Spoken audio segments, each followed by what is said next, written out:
Amelia Carter pressed both hands against a dying stranger's chest in the middle of a dirt road, while three men on horseback looked down, said nothing, and kept riding. She had $8 to her name. A daughter at home who hadn't eaten a real meal in 2 days. A farm being stolen from her by a man in an expensive suit. And a tax deadline 39 days away that she had no earthly way of meeting. She knelt in the dust anyway. She didn't know the old man's name. She didn't know he had once built one of the most powerful financial empires in America. She didn't know his son was already searching for him, or that this single moment on this empty road was about to change every last thing about her future. She only knew one thing. No human being deserved to die alone while the world walked past. So she stayed. Before we go any further, if this story already has your heart, please subscribe to this channel right now and hit that notification bell. Drop your city in the comments below. I want to see exactly how far this story travels. Now let's go back to that dirt road in Red Creek, Colorado, 1891, and find out what one act of stubborn, reckless kindness set into motion. The morning Harlan Whitmore first came to her door, Amelia Carter had been awake since 4. Not because she couldn't sleep. Because sleep was a luxury she had learned to ration the same way she rationed flour and lamp oil and the small store of hope she kept in a locked place in her chest that she only opened when strictly necessary. There was always something that needed doing before the sun came up.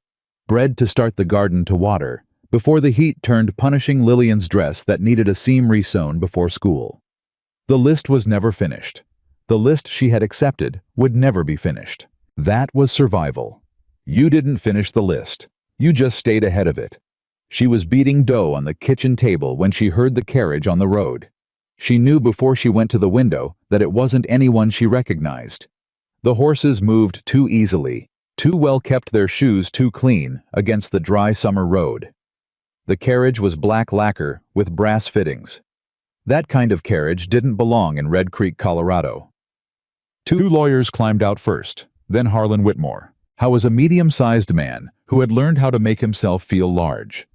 Expensive clothes, a hat that cost more than Amelia's monthly food budget, and a smile that sat on his face like something placed there deliberately, a tool chosen for the occasion. Amelia wiped her hands on her apron and went to the porch. She did not invite him in. Mrs. Carter. He stopped at the bottom of the porch steps and looked up at her with that calibrated smile. I hope I'm not interrupting your morning. You are, she said. What do you want? A flicker behind his eyes, a man recalculating, finding a different approach. I've been speaking with several families in this valley about opportunities I believe could benefit them considerably. Difficult year, the drought. A lot of folks are facing real hardship. He spread his hands. I'd like to help. By buying their land for a quarter of what it's worth. The smile didn't break.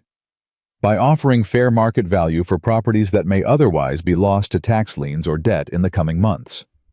This farm isn't going to be lost, Mrs. Carter. He said her name the way certain men say a woman's name, gently, patiently, as if they are explaining something to someone who can't quite follow the logic.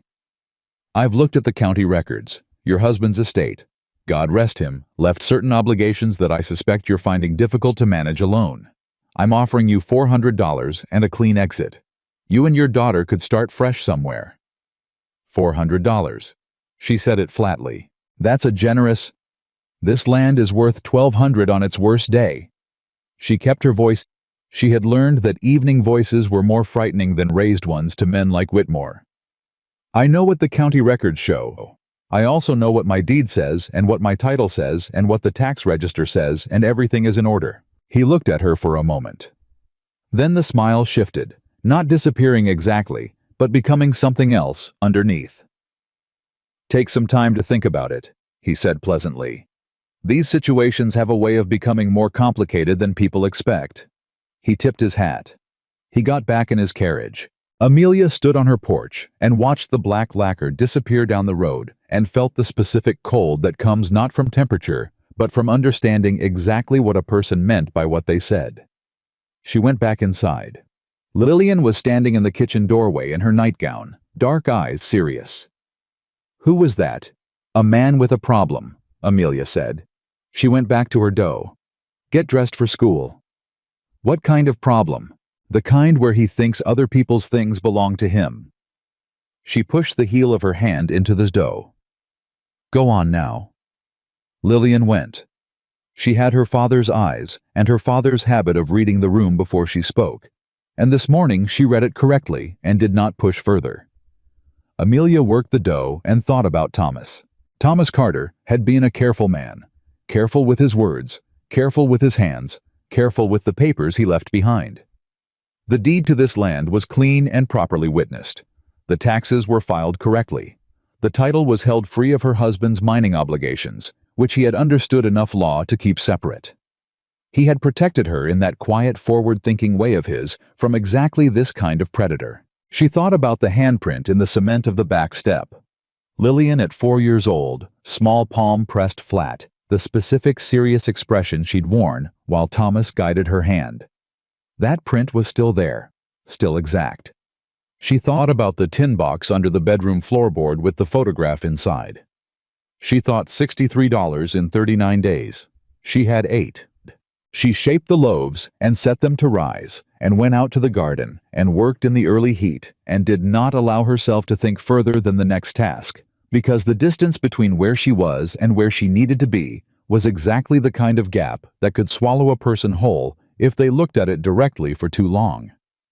That afternoon, she loaded the week's washing into the wagon and drove to town. She did not see the man in the ditch on the way in. She saw him on the way back. She almost missed him entirely. She was calculating Mrs. Doyle the possible loan the Hendersons and their harvest timing, and Lillian was asleep against her arm, and the sun was sitting flat and brutal on the back of her neck, and the shape in the ditch looked at first glance like a bundle of discarded clothing. Then it moved. She pulled the reins hard enough that the horse tossed his head. "Mama, stay here." She was down from the wagon and across the ditch before Lillian finished waking. She reached the old man and crouched and pressed her hand against his face and felt the burning heat of fever in his skin and the shallow paper-tearing sound of his breathing. And she understood immediately that he had been here for a long time and that people had been passing him all day. The road behind her was empty now. It had not always been empty today. She got her arm behind his shoulders. "Can you hear me?" His eyes opened, gray clear, startlingly alert for a man in his condition, the eyes of someone whose mind was still fully present, even as the body had begun to fail. "I hear you," he said. His voice was low and rough and educated. "I've got water. Don't fight me getting you up." "I won't." He pressed his palm flat to the ground and helped her lift him, a man who had enough self-possession, even half dead in a ditch, to assist in his own rescue rather than surrender entirely to it. She noted that, filed it somewhere. "Lillian," she called. "Canteen." Her daughter appeared at the edge of the ditch with the canteen in both hands, watching the old man with the same serious, unfrightened attention she gave most things. Amelia held the water to his lips. He drank in slow, controlled sips. "There's been people on this road all day," Amelia said. Not anger, just fact. Something crossed his face. Not surprise, something older. "People rarely stop." "Well, I have." She looked him over. His clothes had once been decent wool coat, well made, the kind of coat a man buys to last. Boots that fit properly, which meant he wasn't a man who had never owned anything. But no bag, no horse, no companion visible in either direction. "Can you stand with help?" "You've got it." Getting him into the wagon was a project. Amelia was strong, and he was determined, but his legs were unreliable, and the step was high, and there was a moment where the whole enterprise teetered. Lillian solved it by scrambling up first and pulling from above with both hands fisted in the old man's coat, which produced from him something Amelia had not expected. A smile. Real and unguarded and tired, the smile of a man caught off guard by something that felt like grace. "Thank you, young miss," he said. Lillian, with her mother's directness. "What's your name?" "Walter. Walter Whitaker." "I'm Lillian. That's my mama." She stops. He looked at Amelia. "I noticed." She picked up the reins. "Amelia Carter. I've got a farm 2 miles up. You're coming there. You're going to drink more water, and then you're going to tell me what's actually wrong with you, because this isn't just heat, and I'd like to know what I'm dealing with." Howe was quiet a moment. Then, "Mrs. Carter, I haven't been spoken to that plainly in a very long time. Was that unwelcome?" "Quite the opposite." She clicked to the horse and they moved. He slept for 14 hours on the cot in the sewing room. His fever broke near midnight. Amelia checked it twice without waking him, standing in the dark doorway with the thermometer and the lamp turned low, watching the rise and fall of his chest and making sure it stayed steady. She could not have said why it mattered so much that it stayed steady. She told herself it was because she was not a person who did things halfway. If she decided to help a man, she helped him. That was all. She went back to bed and did not entirely believe herself. In the morning, he was different, still weak. She could see the careful way he conserved movement, the slight pause before rising from the chair. But his eyes were fully present, and his color had returned to something that looked like a living man's color rather than a dying one. He came out of the sewing room with his clothes neatened, his coat folded over his arm. "I'd like to be useful," he said before she offered breakfast. She pointed at the table. "Eat first." He sat across from Lillian, who had her book open beside her plate, a habit Amelia had stopped fighting. Walter looked at the novel. "Any good?" Lillian looked up. "The middle is slow. The ending's worth it." "You haven't finished it." "Mama told me the ending is worth it. She doesn't lie about books." Walter looked at Amelia. Something behind his eyes shifted a reassessment, quick and quiet. "You read novels?" "When I have the time." "What else?" She considered whether this was small talk or genuine interest. The stillness in his face said genuine. "Land law when I need to. Farming almanacs. Whatever Lillian brings home." He nodded slowly, applied himself to his breakfast with the focused economy of a man who has trained himself over a long life not to waste things. After a moment, "Your husband was a farmer." "Miner. The farm was mine. He helped." "Was?" 2 years ago. Mining accident." "I'm sorry." "Thank you." The silence between them settled without discomfort.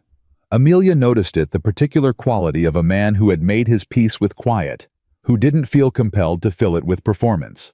Most men did. The ones who didn't were either very sad or very old, or had learned something the hard way. She suspected Walter Whitaker was all three. He was as good as his word about useful. By the second day, he had examined the barn bracing and suggested a modification. She was skeptical and said so directly, and he explained the engineering principle behind it clearly enough that she could follow the reasoning and see he was right. By the third day, he was making the adjustment himself, slow and careful in the heat, taking the breaks he needed, but never asking for permission to need them. She watched him from the kitchen window. She recognized that kind of working. The working that is also reckoning. The specific way a person's body moves when the hands are trying to earn something the mind hasn't yet decided how to ask for. She understood it completely. On the fourth evening, without announcement, he fixed the porch step. The soft board replaced sound timber from the back of the barn, everything solid. She stepped on it and felt nothing give. "Thomas stacked that timber," she said. "Good eye for quality." Walter didn't look up from packing the toolbox. He was a careful man. "Yes." She looked at the step. He was. She did not say, "It is strange and something close to painful. How much your being here makes me remember that." She filed that thought in the place where she kept the things she needed to examine later and didn't examine now. Lillian had adopted Walter with characteristic practicality. By the end of the first week, she was sitting beside him in the evenings while he talked quiet stories about places he had traveled, told with a restrained wonder that suggested a man for whom the world had remained interesting despite whatever had removed him from it. The Atlantic, a city in France, a Montana winter where a man could lose himself between his house and his barn. Amelia listened from the kitchen doorway, pretended to dry dishes. Then one evening Lillian asked, "Did you have children?" The pause, brief and real and careful. "A son, Nathaniel. He's in New York." A beat. "He runs the business I built." "Lillian, why aren't you there?" "I left." "Did he want you to leave?" "No." She processed this with the unsentimental focus of a child, for whom honesty is not cruelty, but simply the shortest distance between 2 points. Then you should go back, or write to him. He's probably been worried this whole time. The sentence dropped into the room like a stone into water. Amelia stopped pretending to dry the dish. Walter was still for a long moment. Then he said very quietly, "You're probably right." Later after. Lillian was asleep. Amelia found him at the kitchen table with paper and her pen. He was staring at the blank page. She poured 2 cups of coffee without asking, and set one in front of him, and sat down across from him, and did not speak first. The lamp burned low between them. Outside, the Colorado dark pressed flat against the windows. "I built something," he said finally, not looking at her, looking at the paper. "A company. A good one. When things went wrong between my son and me, when I had done damage, I didn't know how to undo. I thought the right thing was to remove myself. I thought staying was making it worse." "Was it?" "I believed so." He picked up the pen, set it down. "I'm no longer certain I was thinking clearly." She wrapped both hands around her coffee cup. "What kind of damage?" He looked up then. Those gray eyes carrying the full weight of a specific kind of regret, not the loose, shapeless regret of general failure, but the precise located regret of a man who can identify the exact moment he chose wrong and has lived inside that knowledge ever since. "The kind a father does," he said, "when he is so determined to build something permanent in the world that he forgets to look at what's happening inside his own house." She thought about Thomas. About the way she used to fall asleep alone on the nights he worked late, and the mornings she'd woken before him, just to have a few minutes of quiet, and how she would give anything now for one of those ordinary, unremarkable nights back. "Write the letter," she said. "He may not come." "Then you'll have written it anyway. That matters whether he comes or not." He looked at her for a moment with an expression she couldn't fully name, recognition maybe, or the relief of being understood by someone who had not been briefed on all the relevant history. He picked up the pen and began to write. She sat with him until he finished. She didn't read over his shoulder. She didn't ask what it said. When he folded it, she set it with her things for Thursday's trip to town, without comment, and that was the whole of it. She had $63 still to find. 39 days still on the clock. Whitmore's name had come up twice more this week, once through Mrs. Doyle, who'd heard the Brevin family had been served a legal notice on a mortgage that everyone knew had been settled years ago. Once through old Mr. Garrett at the feed store, who'd said very quietly in the way that men said things they didn't want attributed to them, that Whitmore had friends in the county clerk's office, and that records had a way of looking different than people remembered them. She had thought about this on the drive home, and thought about it again now, watching Walter fold his letter. And she thought about the moment 3 days ago, when she had set a county land filing from 1887 on the kitchen table to check a property boundary notation, and Walter had glanced at it from across the room and said without being asked and without looking twice, "That surveyor's mark is inconsistent with the rest of the document. It may have been added after the fact." She had looked at him. He had looked back at her with an expression of complete neutrality and said, "My father was in land development." She had nodded and not asked the next question. She was asking it now, internally. In the private examining room of her own mind, where she took out things she'd been filing away and looked at them properly. The way he read documents. The engineering knowledge. The manner not arrogant, but the manner of a man accustomed to being listened to in rooms where the stakes were high. The way he had stood beside her when Whitmore came silent and still. And the way Whitmore, a man who had not shown uncertainty to anyone in this valley, had looked at Walter Whitaker with the first real wariness she'd seen from him. Walter looked up from his folded letter. "You're thinking," he said. "I'm always thinking." "About?" She met his eyes. "About who you are. About what you left behind. About why a man who can read a land filing at 20 feet and identify a forged surveyor's mark is sleeping on a cot in my sewing room instead of somewhere that would recognize him." Walter was quiet for a long moment. "I needed to stop being recognized," he said carefully. "For a while." "Why?" Another pause. Longer. The kind of pause that contains a real answer being weighed against the cost of giving it. Because I had built everything I set out to build, he said. And I looked at it one morning and realized I had no idea whether any of it had been worth what it cost. His eyes stayed on hers. I'm still working that out. She looked at him steadily. And the letter, is that part of working it out? The most important part. She nodded slowly. She did not push further. A man who had walked away from something large and was walking back toward it. He would arrive at his own pace, and pushing rarely made anyone arrive faster or more whole. Thursday, she said. I'll post it Thursday. Thank you, Mrs. Carter. Amelia, she said. She wasn't entirely sure why she said it then. You've been here 2 weeks and you fixed my porch. I think you've earned the first name. Something moved in his face. The faintest warmth earned and real. Amelia, he said. She went to bed. She lay in the dark and listened to the sound of another person breathing in her house, and she did not analyze what she felt about it, but she let herself feel it, the particular quality of not being alone in the dark that she had not felt in 2 years and had not known until this moment how much she had missed. $63. 39 days. She did not feel the numbers the same way she had this morning. The arithmetic was the same. Something underneath it had shifted. She closed her eyes. Somewhere in the back of her mind, in the corridor between waking and sleep, where she still sometimes sent Thomas sentences. She couldn't say out loud, she sent him this one. I stopped for a stranger today. Well, 2 weeks ago. I think you would have done the same. She thought, as she always did in some stubborn chamber of her chest, that he received it. Then she slept.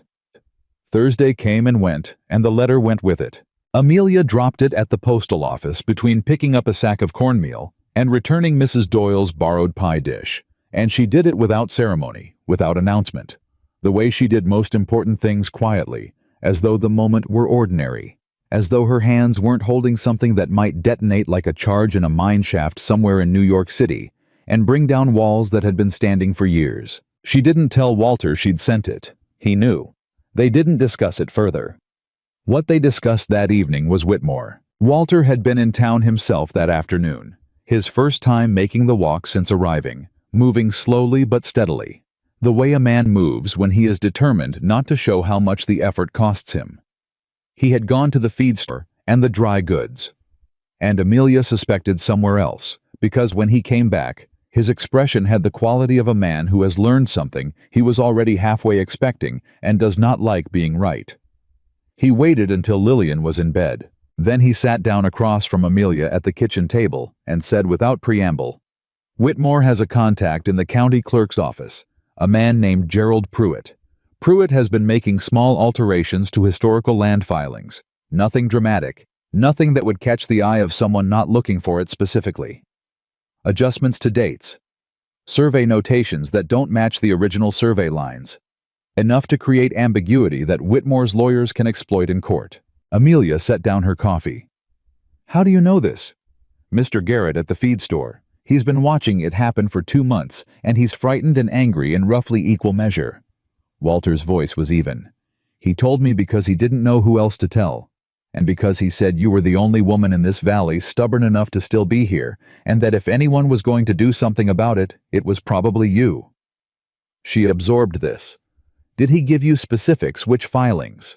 The Brevin mortgage, the Kellerman title from 1883, and he thinks your husband's original homestead claim may have been targeted, though he isn't certain. The specific cold again, the same one she'd felt watching Whitmore's carriage disappear down the road. Thomas's homestead claim is clean. I checked it myself. I'd like to look at it. Tonight. If you don't mind. She got the folder. Walter went through it the way he always went through documents, slowly, systematically, with the focused quiet of a man for whom this kind of reading is as natural as breathing.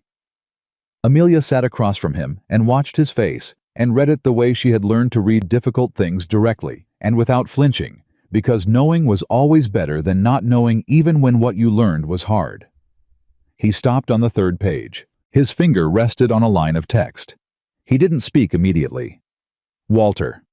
This notation. He turned the page toward her and pointed. This surveyor's mark. Do you see how the ink color is marginally different from the rest of the paragraph?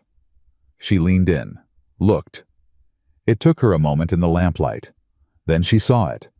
Barely perceptible, but there a slightly different shade. Fresher. Someone added that. Recently, I'd say. Within the last few months. She straightened. Her hands were very still on the table. That mark moves my eastern boundary line 40 feet. Yes. 40 feet, that includes the creek access. Yes. She said nothing for a moment. The creek access was not decorative. Without it, the farm's irrigation system failed. Without irrigation in a drought year, the crops failed. Without crops, there was no income, and no food, and no reason for the farm to exist. It was elegant in the way that certain kinds of deliberate cruelty were elegant, surgical, specific, designed to look like a technicality while functioning as a death sentence. He's been here, she said, or someone working for him has been here, in the county records. With Pruitt's help, yes. Can it be proven? Walter looked at the page for a moment. The original survey is on file in Denver. If the Denver copy doesn't match this notation, then there's your proof of alteration. He paused. Getting to Denver, getting access to those records, comparing them formally, and presenting the discrepancy to a court that requires resources and time, both of which I don't have. No. He was quiet. But I may know someone who does. She looked at him. He met her eyes, said nothing further. The name hung unspoken between them. Nathaniel, and she did not reach for it, and he did not offer it, and they sat in the lamplight with the altered document between them and the silence of two people who are both thinking the same thing and not yet ready to say it out loud. How long, she said, before Whitmore moves on the altered notation? If he follows the pattern he's used with the other properties, 2 weeks, perhaps 3. I have 36 days to the tax deadline. Then you have time. A beat. Some. She nodded, took the document back, put it in the folder and the folder in the drawer with the deliberate motions of a woman who is choosing consciously not to be defeated by what she has just learned. Then we figure out what we can do with the time we have.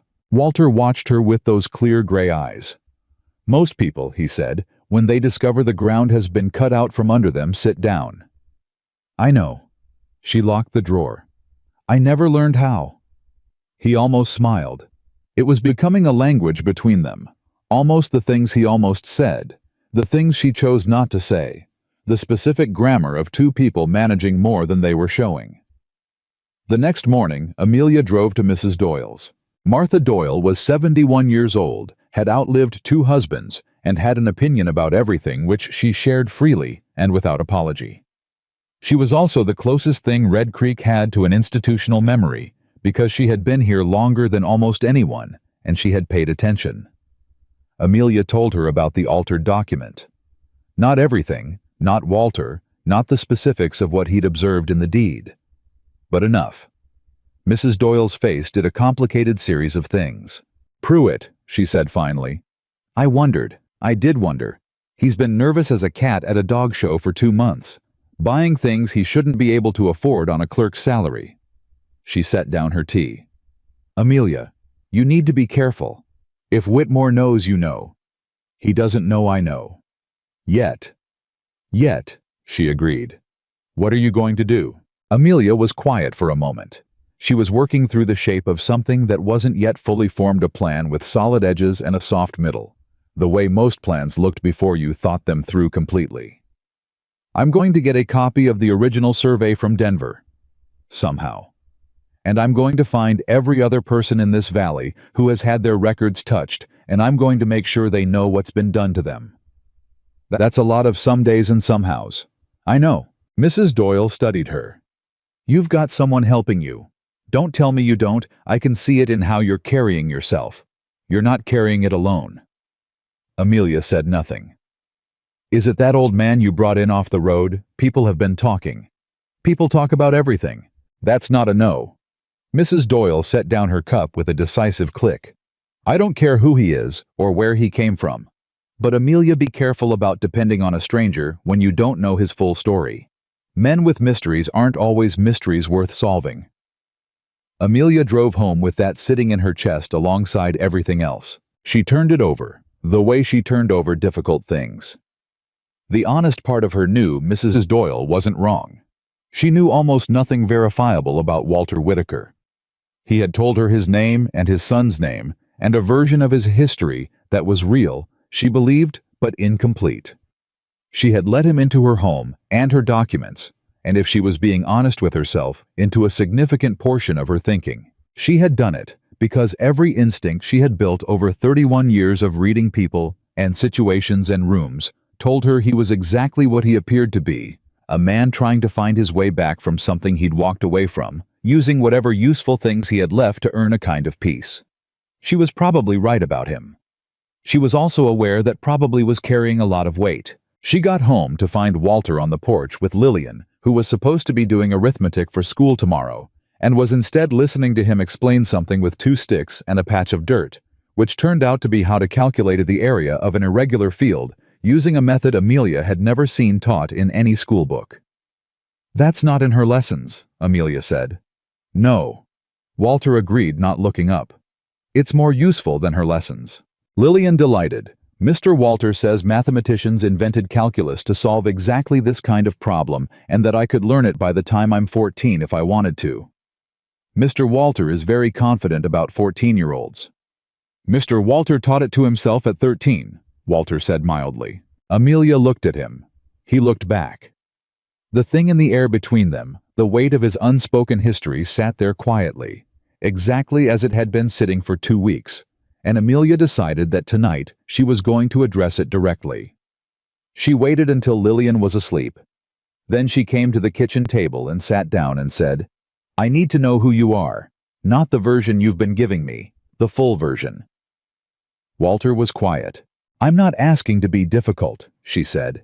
"I'm asking because I have a child in this house, and a predator trying to take my land, and 36 days, and I need to know whether the man I've been trusting with my documents and my situation is who I believe he is." A long pause. "What do you believe I am?" he asked. "A man who built something significant, who knows the law and finance and engineering, and speaks like someone who has spent his life in rooms where important decisions were made, who left that life for reasons that cost him considerably, and who sent a letter to his son last week that scared him more than anything he's faced in years." She kept her eyes on him. "That's what I believe. Tell me if I'm wrong." Walter was still. Then he set his hands flat on the table, a gesture she recognized, the same gesture he used when he was about to say something he'd been deciding whether to say.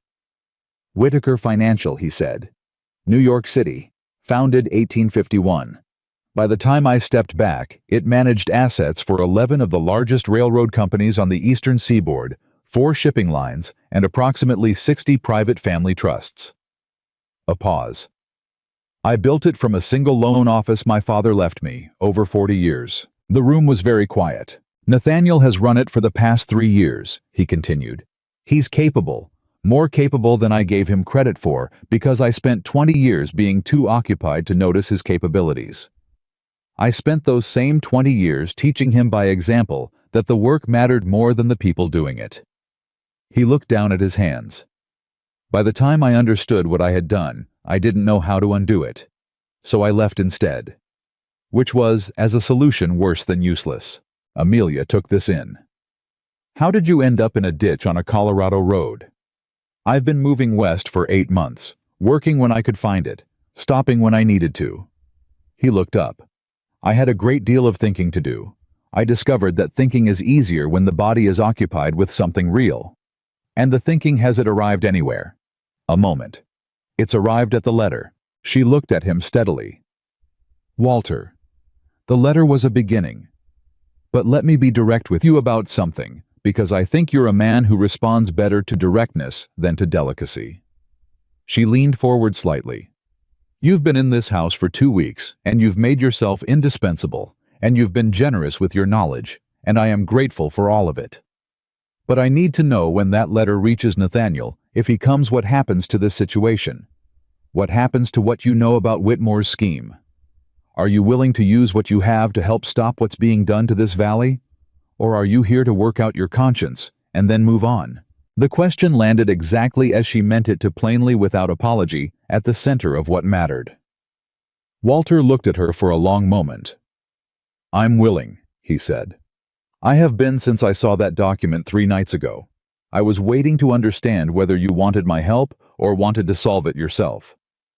"I want to solve it myself, but I'm not a fool about what that requires." She sat back. "Can you get the Denver records?" "I can write to people who can." "Will they respond quickly?" "Yes." "Then do it tomorrow." He nodded. "Amelia."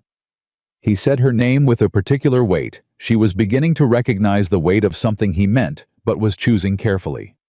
"What I am, what Nathaniel is, I want you to know that none of that changes what this is, what we're doing here. This isn't about resources solving a problem. This is about what's right." She looked at him. "I know," she said. "That's why I trust you." The next 10 days were the fastest. Amelia could remember since the week after Thomas died, when time had moved in a strange, compressed way, as though grief had a metabolic effect on the clock. Walter wrote 3 letters. One to a former associate in Denver, with access to the state land records office. One to a judge in Pueblo he had dealt with a decade earlier on a railroad title dispute, and who Walter described with the measured precision of a man who chooses his words as incorruptible. One to a man he didn't name in a city he didn't specify, who he said could verify certain financial transactions if it came to that. He also quietly, and with the same deliberate understatement he applied to everything, began talking to people in Red Creek, not announcing himself, not making speeches, just talking at the feed store at the postal office at the edge of Mr. Garrett's property on a Saturday morning, when Garrett was fixing his fence and Walter happened to be passing. The way certain kinds of men talk, the kind of talking that looks like nothing from the outside and is from the inside. The careful assembly of a picture that will matter later. Amelia watched him do it and understood with increasing clarity exactly what kind of man Walter Whitaker had been in the world he had walked away from. The kind who won things, quietly, by understanding the shape of the ground before anyone else did. She watched and she learned, and she continued to work the washing. The garden, the arithmetic of survival, that didn't pause for revelations or strategies or letters waiting to be answered. Lillian, meanwhile, had begun teaching herself calculus from a book Walter had quietly produced from somewhere, a slim, leather-bound volume that Amelia suspected he had ordered from town and paid for without mentioning it. She found her daughter at the kitchen table at 6 in the morning, 3 days running, working through problems with the focused intensity of a person who has discovered an appetite. "Mr. Walter says I'm fast," Lillian reported without looking up from the page. "Mr. Walter is right," Amelia said, watching her daughter's pen move across the paper, and felt something complicated and warm in her chest. On the 11th day, Whitmore came back. He came with a lawyer this time, a compact, precise man named Aldrich, who carried a leather case and spoke in the measured tones of someone who has learned that sounding reasonable is more persuasive than sounding threatening. Whitmore stood back and let Aldrich do the speaking, which was new, and which told Amelia that the approach had been recalibrated. She was on the porch when they arrived. Walter was in the barn. She did not call him. Aldrich laid it out cleanly. There was, he said, a discrepancy in the eastern boundary notation of the original homestead claim that had come to the county's attention during a routine review. The county was, of course, not suggesting any impropriety, but in the interest of proper record-keeping, they would need to reconcile the notation against the current survey, a process that would unfortunately require the relevant section of the property to be restricted from use pending resolution. The process could take, he estimated, 2 to 3 months. 2 to 3 months without the creek access. 2 to 3 months during the harvest season. She would lose everything without firing a single legal shot. "I see," Amelia said. She looked at Whitmore, who was watching her with the flat, assessing expression she had seen once before the face beneath the smile. "And if I were to sell now," she said, "would the discrepancy resolve itself?" A pause. Aldrich and Whitmore exchanged a look that was not quite fast enough. "The county's review process is independent of any private transaction," Aldrich began. "Of course it is," Amelia said.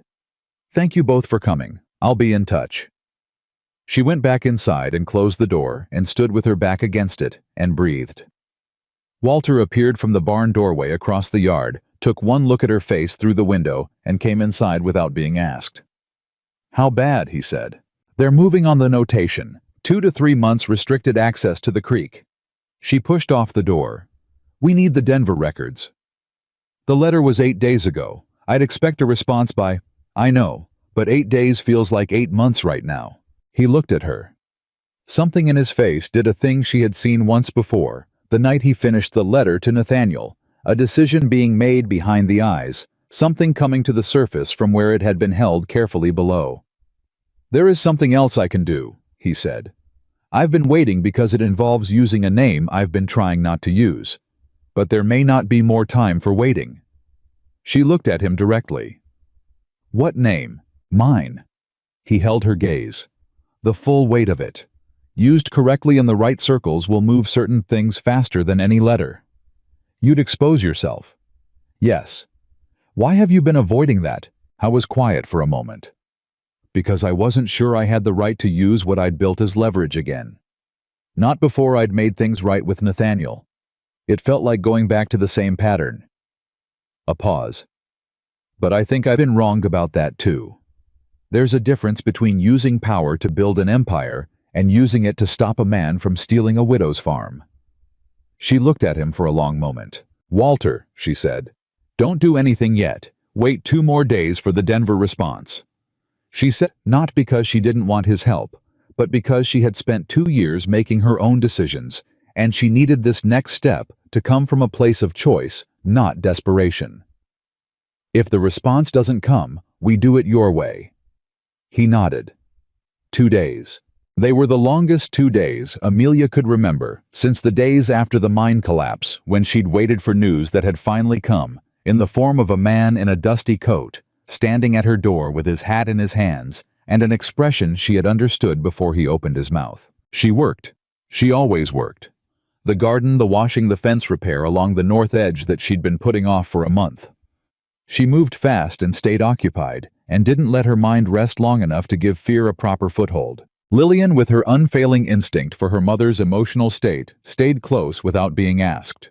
She helped in the garden without complaint. She didn't argue about bedtime.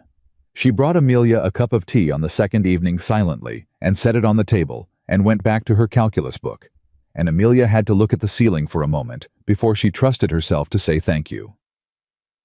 On the evening of the second day, Walter came in from the porch with a letter in his hand. He set it on the table in front of her. Denver postmark. Heavy paper. She looked at it without touching it for a moment, the way you look at something that might be either the thing you needed or the worst possible news, and you are not quite ready to find out which. She picked it up and opened it and read it. Then she read it again. "The Denver record," she said slowly, "does not contain the notation."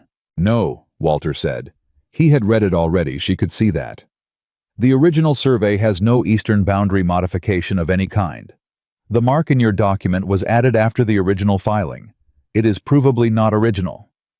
This is evidence of document fraud." "Yes." "Committed with the involvement of a county official." "Yes." She set the letter down. Her hands were steady.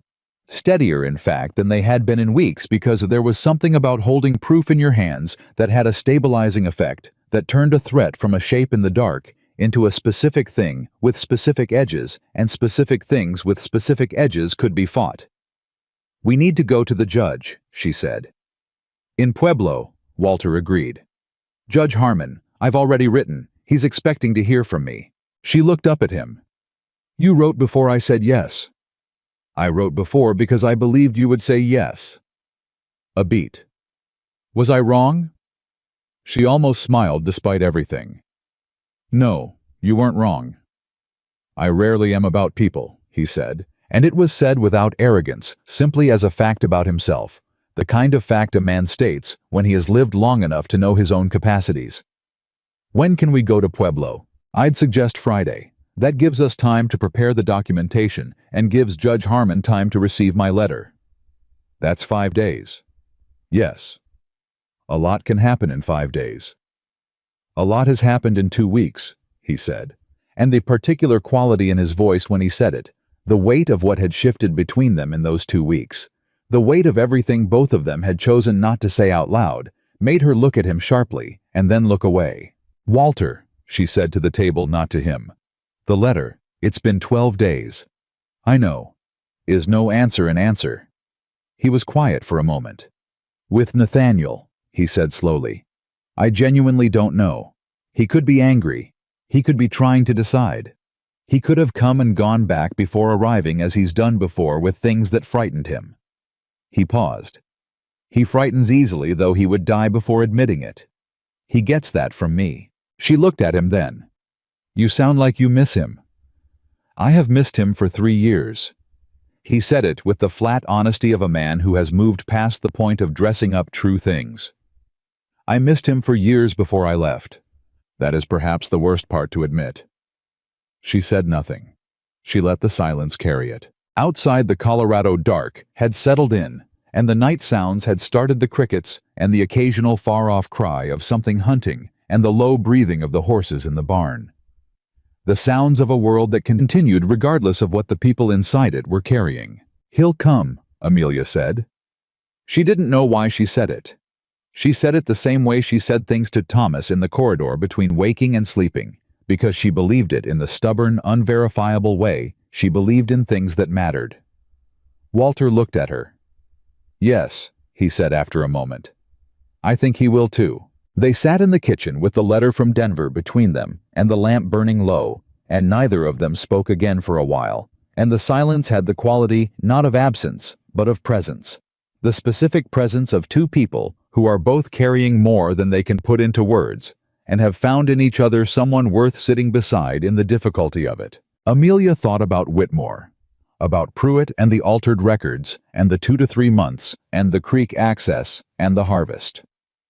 She thought about Friday and Pueblo and Judge Harmon, and what it would mean to walk into a court proceeding with a provable fraud, and a man who understood the law from the inside the way most people understood their own kitchens. She thought about the tax deadline. 34 days now. She thought about Nathaniel Whitaker, somewhere in New York, or on a westbound train, holding a letter from a father he had believed was finished with him, deciding whether to come or stay. She thought about all of it, and then she did what she always did with the things that were too large and too uncertain to hold all at once. She let them go for tonight. She went to bed.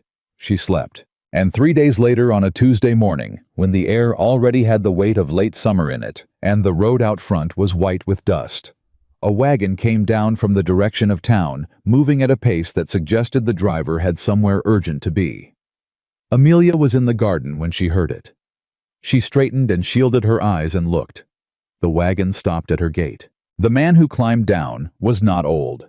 He was somewhere in his early 40s, sharply dressed in clothes that were expensive but road dusty, and he moved with the contained energy of a person who had been sitting still for too long and was finally allowed to move. He had gray eyes, the specific shade of gray she had been looking at across her kitchen table for 3 weeks.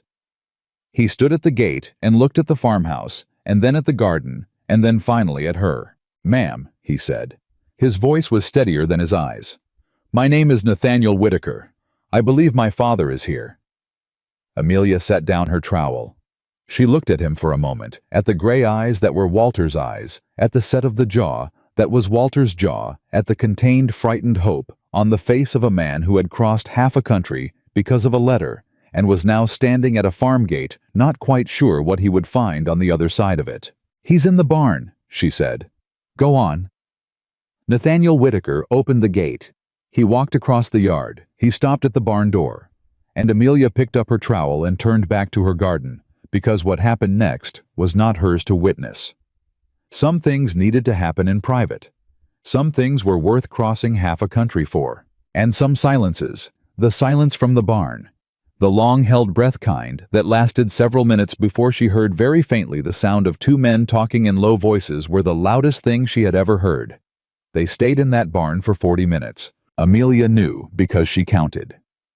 Not deliberately. She wasn't the kind of woman who stood at a garden row pretending to work while actually watching a barn door and tracking time. She was genuinely working, genuinely focused on the beans that needed thinning, and the squash that had gotten ahead of her this week. But some part of her was listening the way a person listens when something important is happening nearby, and that part counted without being asked to. 40 minutes. Then Walter came out first, moving with the careful steadiness she had learned to read, not weakness, but the particular economy of a man managing more than he wanted to show. His face was different. She couldn't have said exactly how. The same lines, the same gray eyes. But something had shifted behind them, the way a room looks different after a window has been opened. Nathaniel came out behind him. He had been crying. He was not crying now. He was a man who had clearly decided that the crying was finished, and was holding himself with the contained precision of someone reassembling after something large. But his eyes were red, and his jaw was set with the specific rigidity of controlled feeling. And when he looked across the yard at Amelia, he looked at her, the way a man looks at someone he already knows matters, even before he understands why. Walter said something to him quietly. Nathaniel nodded. They walked toward the house together. Amelia set down her trowel for the second time that morning and went to meet them. "Mrs. Carter," Nathaniel said when they were close enough. His voice was steady. "My father has told me what you did. Taking him in. The documents. All of it." He stopped. He seemed to be choosing his next words with the care of a man who has learned that the words he chooses tend to matter. "I don't know how to thank you adequately." "You don't need to thank me," Amelia said. "He fixed my porch step and helped with the barn and taught my daughter calculus. We're square." Something moved in Nathaniel's face. Not quite a smile, something more complicated than a smile, the expression of a man recalibrating what he expected to find here against what was actually in front of him. "He mentioned the calculus," he said. "She's fast," Walter said from beside him. "She is." Amelia agreed. She looked between them, the son with the father's eyes, and the father with the son's posture. Both of them carrying the same particular brand of contained feeling that she suspected was a Whittaker family trait passed down through generations of men who felt everything and showed precisely as much as they decided to show. "Come inside. I'll make coffee." She made coffee. Nathaniel sat at the kitchen table, the same table where she and Walter had gone through documents by lamplight, where the letter to Denver had been read, where Lillian had been doing calculus at 6 in the morning. Nathaniel sat in the chair that had become, without anyone deciding it, Walter's chair, and Walter sat in the chair that was Amelia's, and Amelia stood at the stove and listened to the shape of the silence between the two men, and understood that they were not done. That 40 minutes in the barn had opened something but not resolved it, and that the resolution was going to take longer than a morning. She put 3 cups on the table and sat down. "Tell me about Whitmore," Nathaniel said. He was looking at the Denver letter, which was still on the table where she had left it. He had clearly already read it. Walter must have brought it to the barn. His expression reading it now was the expression of a man for whom this kind of document fraud is not abstract but professionally concrete, who has seen this pattern before and knows exactly what it means and what it costs. "He's a land developer out of Denver," Amelia said. "He came in June. He's been acquiring properties across this valley at a fraction of their value, some through direct purchase of owners who are desperate, some through legal challenges based on documents that have been altered by a county clerk named Pruitt." "How many properties?" 3 confirmed, including the alteration in my deed. 2 more families, I believe, have been affected, but haven't yet been served. And the judge in Pueblo, my father mentioned him. Judge Harmon. Walter wrote to him. We're planning to go Friday. Nathaniel looked at his father. Walter said nothing, but held his son's gaze with the steadiness of a man who is allowing himself to be looked at fully, which is a different thing from simply being seen. "You can't go to Pueblo Friday," Nathaniel said. He said it to Amelia, not to Walter. "Whitmore's lawyer filed a formal restriction notice on your creek access this morning. I stopped at the county office on my way through town because my father's letter mentioned the notation issue, and I wanted to see the current filing status." He set his hand on the table. "The restriction is effective immediately. You have 30 days to contest it before it becomes permanent." The room went very still. Amelia felt the cold move through her. Not the fear cold this time, but the anger cold, which was different, which was clarifying in a way that fear never was. Whitmore had moved faster than they expected. He had seen her refuse twice, and he had recalibrated, and he had stopped waiting. 30 days, she said. Yes. My tax deadline is in 34 days. Nathaniel's expression didn't change, but something in it sharpened. He knows that. Yes, Amelia said. He does.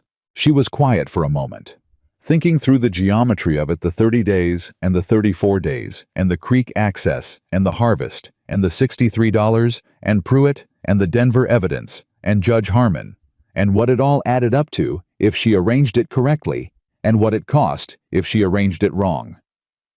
What does he actually want? Nathaniel said. He was asking her, but she understood he was also testing her understanding how clearly she saw the situation. "He wants me gone," she said. "Not the land specifically, there are easier properties. He wants me gone because I refused publicly, and I'm still here, and I've been talking to people, and he knows I know something is wrong with the county records.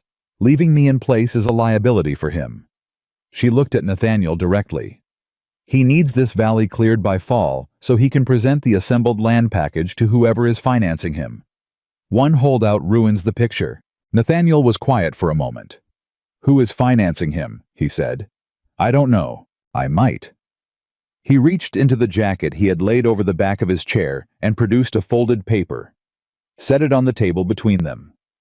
"There's a land consolidation venture being capitalized through 3 investment houses on the eastern seaboard. I've seen the prospectus. It came across my desk in May, and I passed on it because the underlying land acquisition strategy was aggressive." He paused. "Whitmore's name isn't in the prospectus, but the geographic profile matches this valley exactly." Walter's hand came down flat on the table. Not a dramatic gesture. The controlled, definitive gesture of a man who has just connected 2 things and does not like what they connect to. "Who is listed in the prospectus?"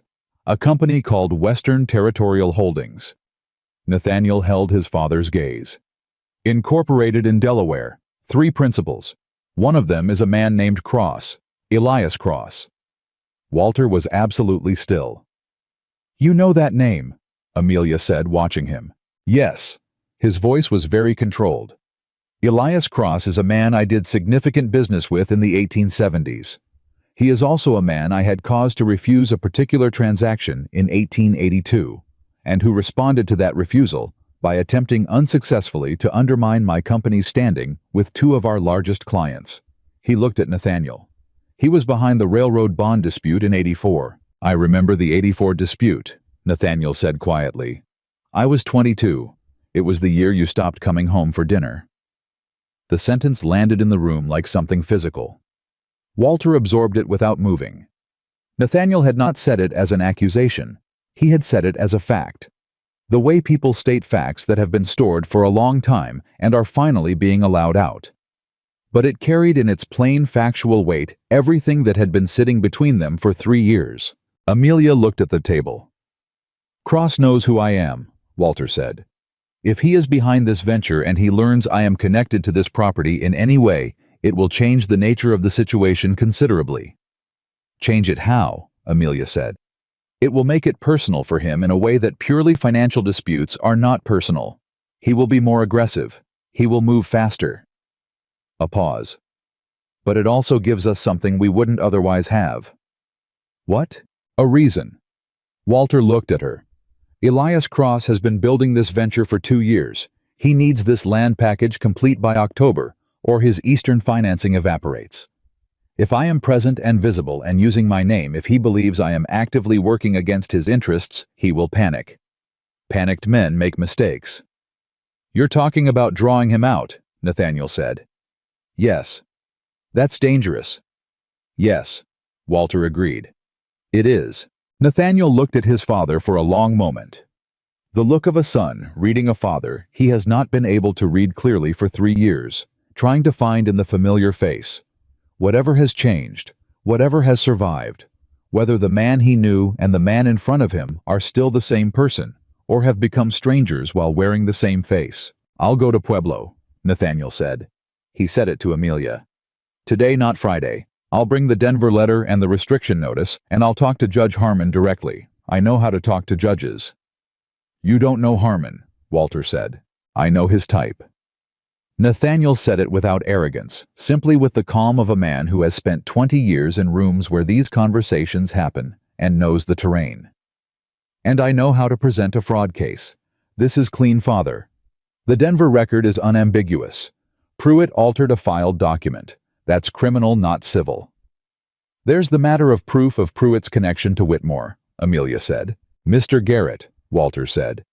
He watched the transactions. He's frightened, but he's angry, and angry men with first-hand knowledge are more useful than reluctant witnesses. I'll talk to Garrett on my way out of town, Nathaniel said. He was already thinking forward. She could see it the way the conversation had shifted from emotional to strategic. In the space of 60 seconds, the way certain kinds of men pivot naturally and without effort between the two modes. Mrs. Carter, do you trust Garrett? He told Walter what he knew without being asked to. That's more than most people in this valley have been willing to do. Good enough. Nathaniel pushed back his chair, then stopped, looked at his father. Will you be here when I get back? It was the simplest question in the room and the most complicated one. Walter looked at his son. Yes, he said. I'll be here. Nathaniel held that for a moment, nodded once. The nod of a man who is choosing to believe something he has not yet fully been given reason to believe, which is the only way certain kinds of belief ever start. He left within the hour. The house felt different after he was gone, not quieter. Lillian had come home from school and was at the table with her calculus book, and Walter was on the porch, and the ordinary sounds of the farm continued as they always did. But the shape of the day had changed. Something had been set in motion that was moving now under its own momentum, and Amelia was aware of the strange, simultaneous relief and terror of that. The relief of no longer being the only one pushing, the terror of not being entirely in control of where it went. She sat on the porch steps that evening with Walter after Lillian was in bed. Tell me about Cross, she said. Walter was quiet for a moment, the kind of quiet that means sorting, not reluctance. He is a man who has always understood money as a weapon rather than a tool. He is intelligent and patient, and he does not forgive slights. In 1882, I refused to participate in a bond scheme he was constructing because the scheme involved misrepresenting the condition of certain rail lines to investors who did not have the resources to absorb the loss when the truth emerged. He called it business. I called it theft from people who couldn't protect themselves. He paused. He has evidently continued to refine the approach. She looked at the road white in the moonlight. Why did he choose this valley? Location, water rights. The topography makes it ideal for a particular kind of rail spur that's been planned for western Colorado for a decade. Whoever holds this land, when that spur goes in, will profit enormously. He looked at her steadily. Your farm sits on the best water access in the valley, Amelia. That's not coincidence. That's why Whitmore came to you first and has been most persistent with you. She absorbed this. I thought it was stubbornness, that I'd said no and he didn't like it. That too. But the stubbornness is secondary. The creek is primary. She let that settle. The creek that Thomas had chosen when they filed the homestead claim, standing on the edge of the property with his hand shading his eyes and saying, "This is right. This water access will matter in dry years," thinking about drought and crops and future summers he hadn't known he wouldn't see. Thomas being careful again in ways that were still protecting her years after he was gone. She felt the usual complicated press of grief and gratitude and willed it quiet. Walter, she said, when Nathaniel goes to Harmon, if Harmon moves on, Pruitt Cross will know immediately. Whitmore will know. What do? They accelerate. What does that mean specifically? It means they stop using legal process as a primary tool and start using it as a weapon of last resort. It means pressure, possibly direct pressure. He said the last part carefully, the way you say a thing you want the person to understand without frightening them past the point of clear thinking. She understood it perfectly. She wasn't frightened past clear thinking. How direct? I don't know exactly. Cross is not a man who dirties his own hands, but he employs men who will. She nodded slowly. She looked at the barn, the house, the road. at all the things she had been defending for 2 years before she even knew what she was defending them against. "Then we move faster than they do," she said. "Yes," Walter said. "We do." I was looking at her with an expression she had seen once before, and filed away without examining the night she had told him to write the letter, regardless of whether Nathaniel came. The expression of a man who is surprised, still after everything, to find someone who does not flinch. "What?" she said. "Nothing." He looked back at the road. "You remind me of someone." "Who?" A pause. "Myself. 20 years ago. Before I forgot what it looked like." She didn't answer that. She let it sit between them in the dark, where it was honest and where it didn't require anything of either of them, and that was enough. Nathaniel came back the following evening. He had gone to Pueblo, and he had spoken with Judge Harmon, and he had spoken with Garrett, and he came back looking like a man who has done a great deal of work very fast, and is running on the particular energy of someone who has found a problem that his specific capabilities are exactly suited to solve. He sat down at the kitchen table and spread his papers and talked for 20 minutes without stopping. Harmon had received Walter's letter. He had been watching the county record situation in the valley with the specific wariness of a judge who has seen this pattern before in other counties and knows what it looks like before it fully materializes. He had been waiting for someone to bring him a provable case. The Denver letter was the provable case. He was issuing a preservation order on all active land filings in Red Creek County, effective immediately, which meant Whitmore's lawyers could not legally advance any claim based on current county records until the records had been independently audited. It bought them time, real time, not 30 days, potentially 60 or 90. Garrett had agreed to make a formal statement. He had, it emerged, been keeping his own record of Pruitt's alterations in a small notebook that he kept in the lining of his coat, because he had known since June that this day would come, and he wanted to be ready for it. The notebook named dates, specific filings, and twice mentioned overhearing conversations between Pruitt and a man fitting Whitmore's description. It was better than they had expected. Walter listened to all of it without speaking. When Nathaniel finished, he said, "Harmon will need to move on Pruitt before Whitmore can reach him. Harmon knows that. He has a county marshal he trusts. Pruitt will be questioned tomorrow morning. And Whitmore. Whitmore will know something is wrong the moment Pruitt goes silent. He has people watching." Nathaniel looked at his father. "Which means tomorrow afternoon at the latest he comes here." The table went quiet. Amelia looked between them. "Let him come," she said. Both men looked at her. "He's going to come regardless," she said. "We can't stop that. The question is whether he comes while we're reacting to him or while we're ready for him." She looked at Nathaniel. "What exactly did Harmon's preservation order cover?" "All active filings, including the restriction notice on your creek access." "So the restriction is suspended?" "Until the audit is complete." "Then I can irrigate tomorrow?" "Yes." "Good." She straightened. "Then tomorrow morning I irrigate and I work and I do what I do every day, and when Whitmore comes, he finds me exactly where he expects to find me, doing exactly what he thinks he's already prevented me from doing." She paused. "And he finds the two of you here." Nathaniel looked at Walter. Walter looked at Nathaniel. Something passed between them, the first thing she had seen pass between them, that didn't carry the weight of what had been broken. That was instead simply the quick, fluid communication of two people who think similarly and recognize it. "He won't know who I am immediately," Nathaniel said. "He knows the Whitaker name, but he may not know my face." "He will," Walter said quietly. "Cross will have briefed him. The moment I became visible in this situation, the moment I spoke to Garrett in town, Cross's people would have been watching. They know who I am. Whitmore will know who Nathaniel is." "Then the element of surprise is already gone." "The element of surprise, yes, but not the element of position." Walter looked at Amelia.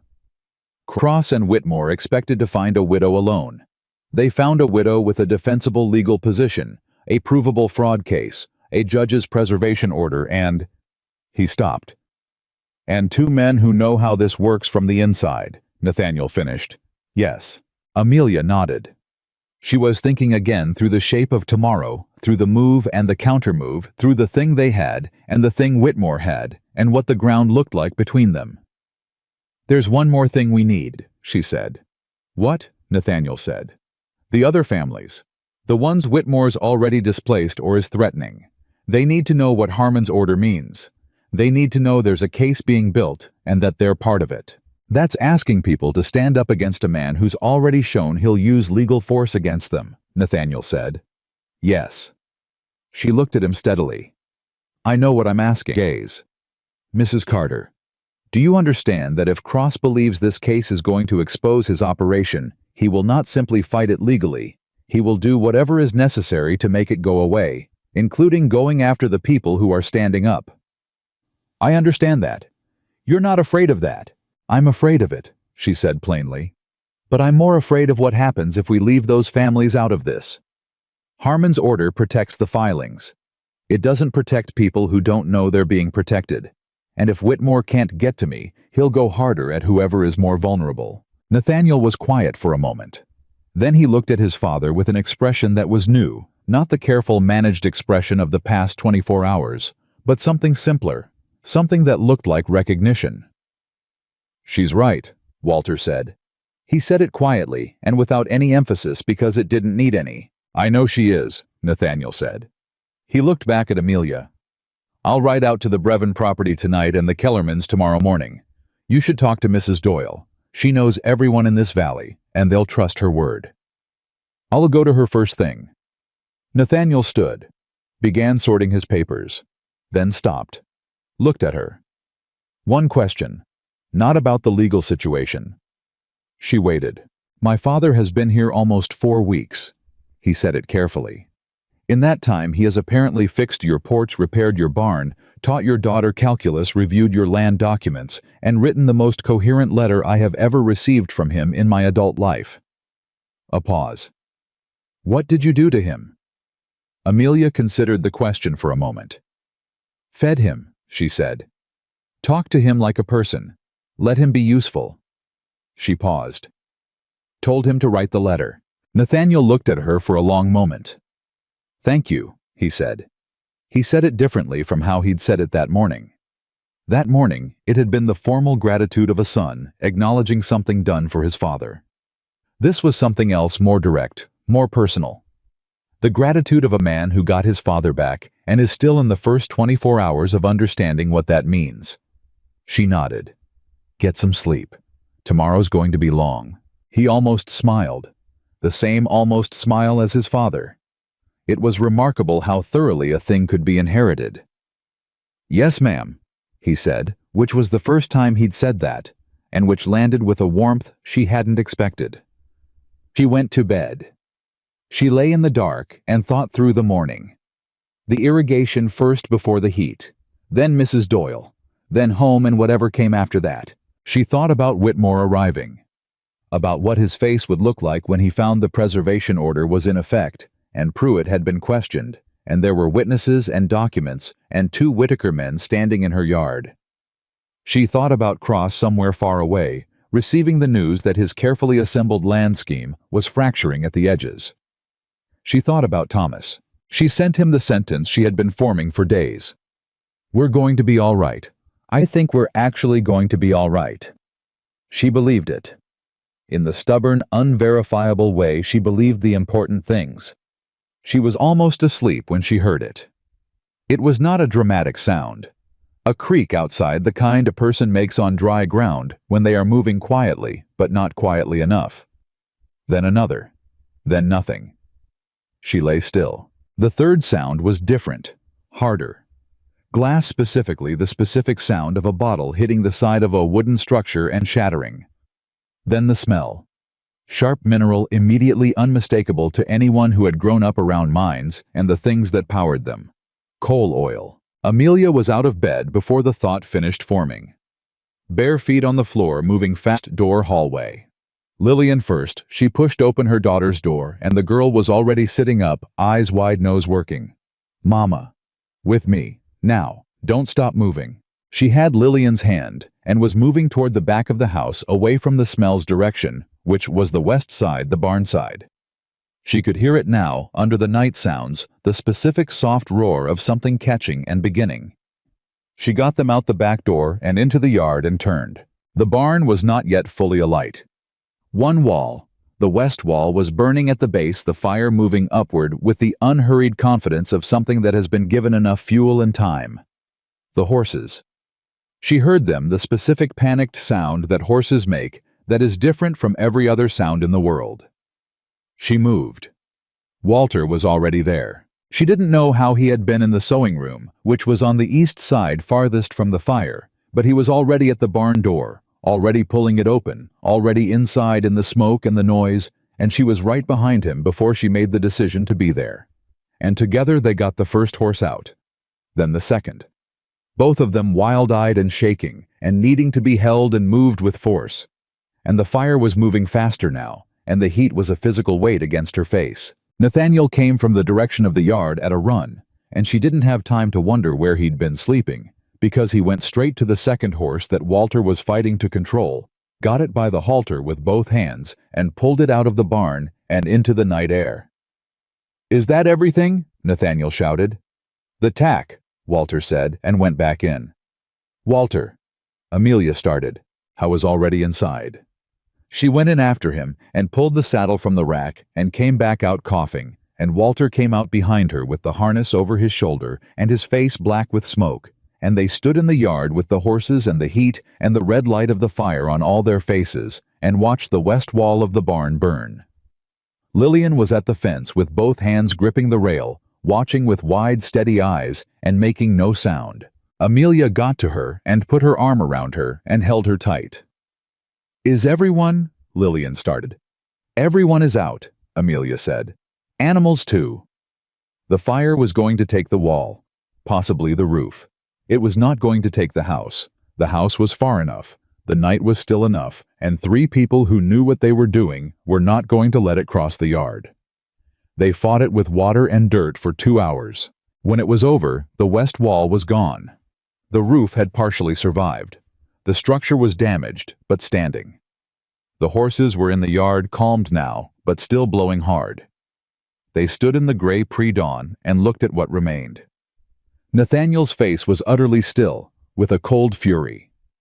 Amelia recognized immediately as his father's anger, the same quality, the same containment, the kind of fury that makes no noise because it doesn't need to. "This was a message," he said. "Yes," Walter said. "Cross." Or Whitmore on Cross's instruction. Walter looked at the barn. "They know the legal situation is changing. They're telling us the cost of continuing." Amelia looked at what was left of the wall Thomas had built. She felt the anger move through her the way it always moved, clean and cold and clarifying. "Then they've made a mistake," she said. Both men looked at her. "Before today," she said, "Harmon had a fraud case. A clean one, a good one, but a civil case about altered documents." She looked at Nathaniel. "What is it now?" Nathaniel's jaw was set. "Criminal arson. Attempted destruction of property. Potentially attempted harm to persons." A pause. "Depending on what we can prove about who ordered it. Then they've just handed us everything we needed to take this from a county court proceeding to a criminal case." She looked at the burned wall. At the handprint in the cement of the back step, barely visible in the first gray light. At the house where Lillian had learned to walk, and Thomas had driven the last nail, and where she had survived 2 years alone, and was not done surviving yet. And they did it in a way that makes every person in this valley understand exactly what kind of men they're dealing with. She turned to face them both. "Go get some sleep," she said. 2 hours. Then we start again." Neither of them moved immediately. They looked at her, the woman standing in the gray light in front of her half-burned barn with black smoke on her face and bare feet in the ash-gray dirt, and the absolute unbroken certainty in her eyes of someone who has decided that this right here is exactly where she stands. Nathaniel said very quietly, "Yes, ma'am." Walter said nothing, but the way he looked at her said everything that needed saying. The 2 hours came and went, and nobody actually slept. Amelia knew this because she didn't sleep herself, and she could hear the quiet movements of both men in the house. Walter in the kitchen before the light came. Nathaniel on the porch with paper and his pen. Both of them doing what people do when sleep is impossible and the mind won't stop working through the problem. She lay on her bed for the full 2 hours with her eyes open and ran the situation forward in her mind, the way Thomas used to run tunnel maps, tracing the passages, finding the weak points, marking where the rock was solid and where it was not. What they had: Harmon's preservation order, the Denver letter, Garrett's notebook, 2 witnesses who could place Pruitt in conversation with Whitmore's people, a criminal arson that had happened on her property with 3 living people who had seen the fire start and could testify to the direction and nature of it. What they didn't have direct connection between the arson and either Whitmore or Cross. A name for whoever had actually thrown the bottle. Time. She was dressed and in the kitchen before first light. Walter was already there. Coffee made. He set a cup in front of her without being asked and sat down across from her, and they looked at each other in the dark before the lamp was necessary, and neither of them said anything for a full minute, which was the kind of silence that had become over 4 weeks a language of its own. "You should have let me go back in for the tack," she said. "You got the saddle. You went back for the harness when the roof was already going." "The harness was Thomas's," he said simply. She looked at him. He looked back. She picked up her coffee and didn't say anything further about it, because there was nothing further to say. A man who understood that a dead husband's harness was not equipment, but memory, that was not something you responded to with words. Nathaniel came in from the porch with his papers under his arm and sat down and accepted coffee and looked at both of them with the specific focused energy of a man who has made several decisions overnight and is ready to move. "I've been writing out the criminal complaint," he said. "Arson of an occupied dwelling. That's the charge. 3 witnesses, all 3 of us, to the fire starting from the outside on the west wall. The bottle. The smell of coal oil before ignition." He set the papers on the table. "This changes the jurisdiction. Harmon handles civil land disputes. Arson on an occupied dwelling goes to the federal marshal." "There's a federal marshal in Pueblo," Walter said. "I know. I'm going back to Pueblo this morning." Nathaniel looked at Amelia. "Both things simultaneously. Harmon on the fraud case, the marshal on the arson. We don't let them separate the charges and fight them one at a time. We hit Whitmore and Cross on 2 fronts at once." Amelia nodded. "When you go to the marshal, use Walter's name. Use it fully. I know you've been cautious about it." "No," Nathaniel said. He said it quietly but without hesitation. "No more caution.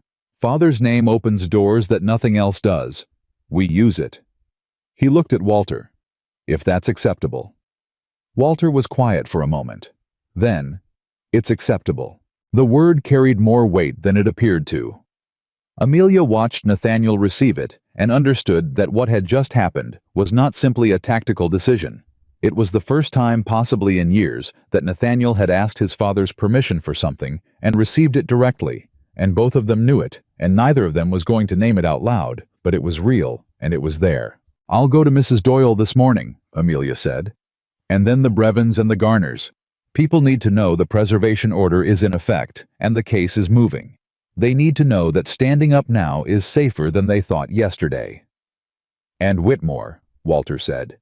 "He'll come today, once he knows Pruitt has been questioned and the restriction notice is suspended." "Let him come," Amelia said, for the second time, with the same certainty as the first. Nathaniel looked at her steadily. "Mrs. Carter, what is your plan for when he arrives?" She wrapped both hands around her cup.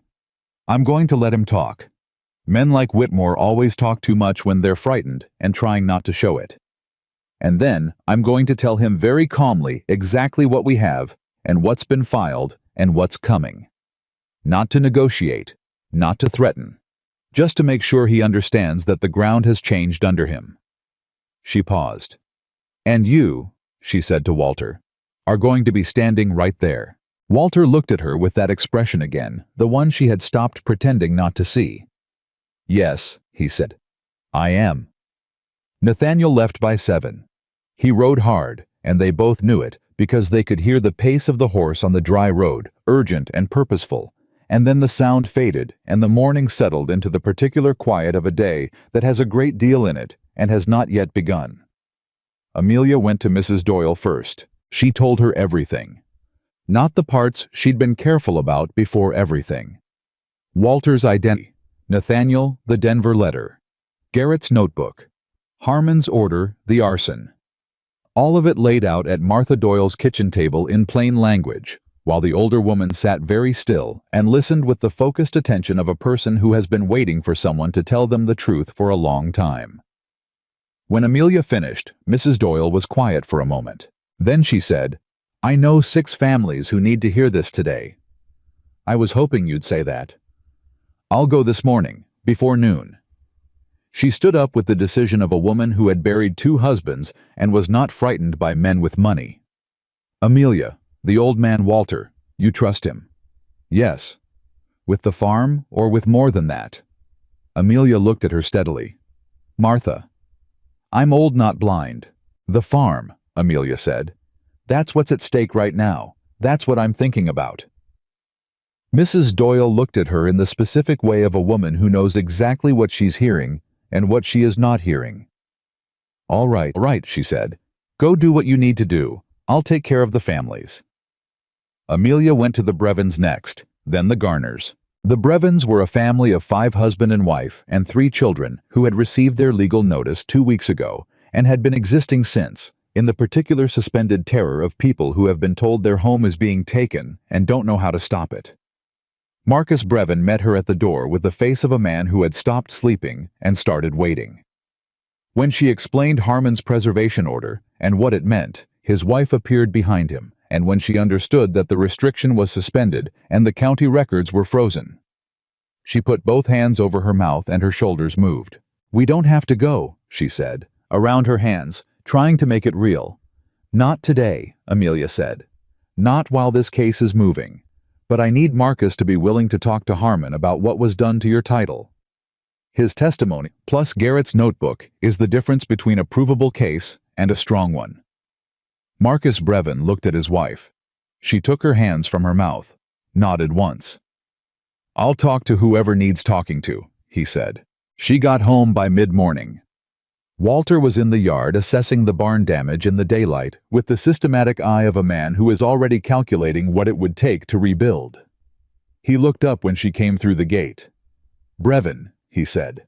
"He'll testify." She came to stand beside him and looked at the burned wall.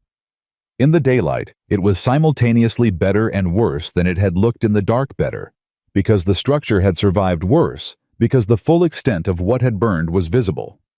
Now the gap in the wall like a missing tooth. The blackened timber ends the smell that didn't go away in daylight only became more specific. "The wall can be rebuilt," Walter said. "I know. Nathaniel will want to. He doesn't get to pay for it," Amelia said. Not sharply, just clearly. "Not as a gift. If he wants to be involved, we work out an arrangement that makes sense. But he doesn't just pay for it." Walter looked at her. "He'll argue." "He can argue. He'll be wrong." Something moved in Walter's face that she was starting to understand was his version of a smile, the contained, restrained inward version of one. "You two are going to be interesting," he said. "Don't start," she said, and went into the house. Whitmore came at noon. He came alone this time, which told her everything she needed to know about his state of mind. When Whitmore brought lawyers, he was negotiating. When he brought Aldrich, he was threatening through proxies. When he came alone, he was either trying to appear reasonable, or he was genuinely frightened and had decided that whatever conversation needed to happen should happen without witnesses. She was on the porch when the carriage stopped. Walter was in the yard between the house and the remains of the barn, apparently examining the structural damage. He did not look up immediately when the carriage arrived, which she knew was deliberate. Whitmore climbed down and looked at the burned barn wall, and then at Amelia, and then at Walter, and his face did a series of rapid recalculations. "Mrs. Carter," he said, "I heard about the fire. I'm terribly sorry. Do you have any idea what caused it?" "Coal oil and a glass bottle thrown against the west wall by someone who'd been watching the property," she said. "Around 2 in the morning. The word terribly sorry stayed on his face like something painted on, not connected to anything underneath. "That's dreadful. Do you have any idea who—" "No," she said.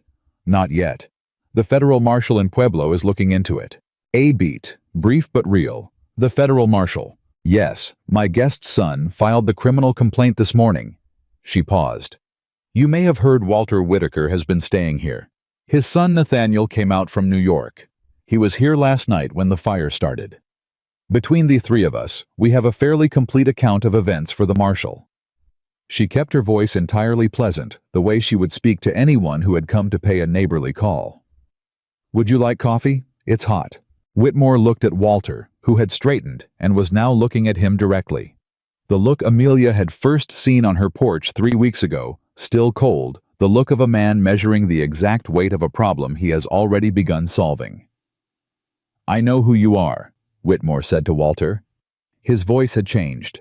The measured reasonableness was still there, but underneath it something tighter. Yes, Walter said.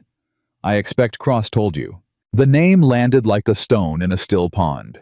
The ripples were visible on Whitmore's face before he got himself back under control.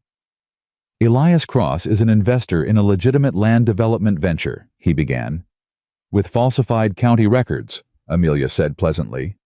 And a clerk named Pruitt, who has been making alterations to filed documents for the past 4 months, and who was questioned by Judge Harmon's office yesterday morning. She tilted her head.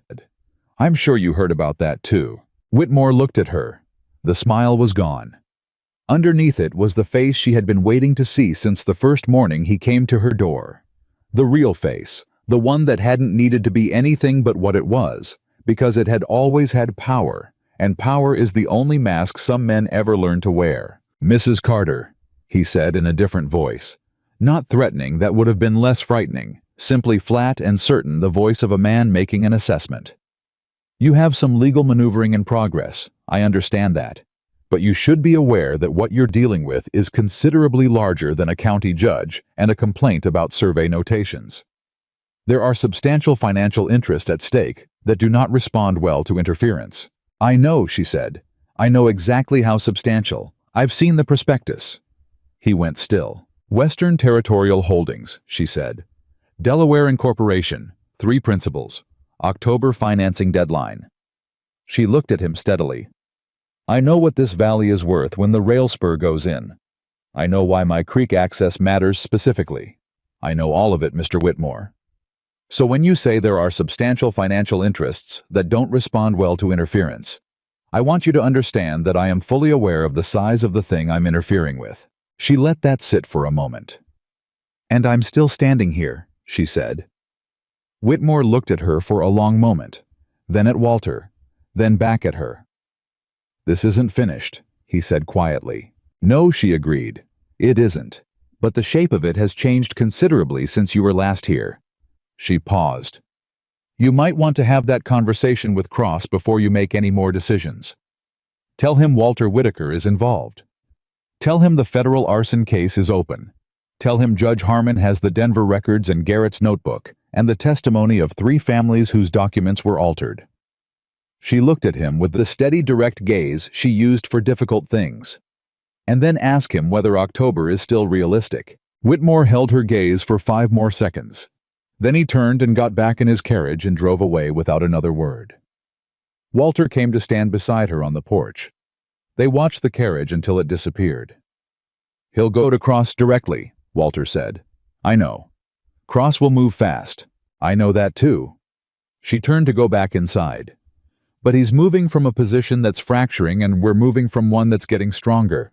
There's a difference. She looked back at Walter over her shoulder. How fast can the west wall be rebuilt?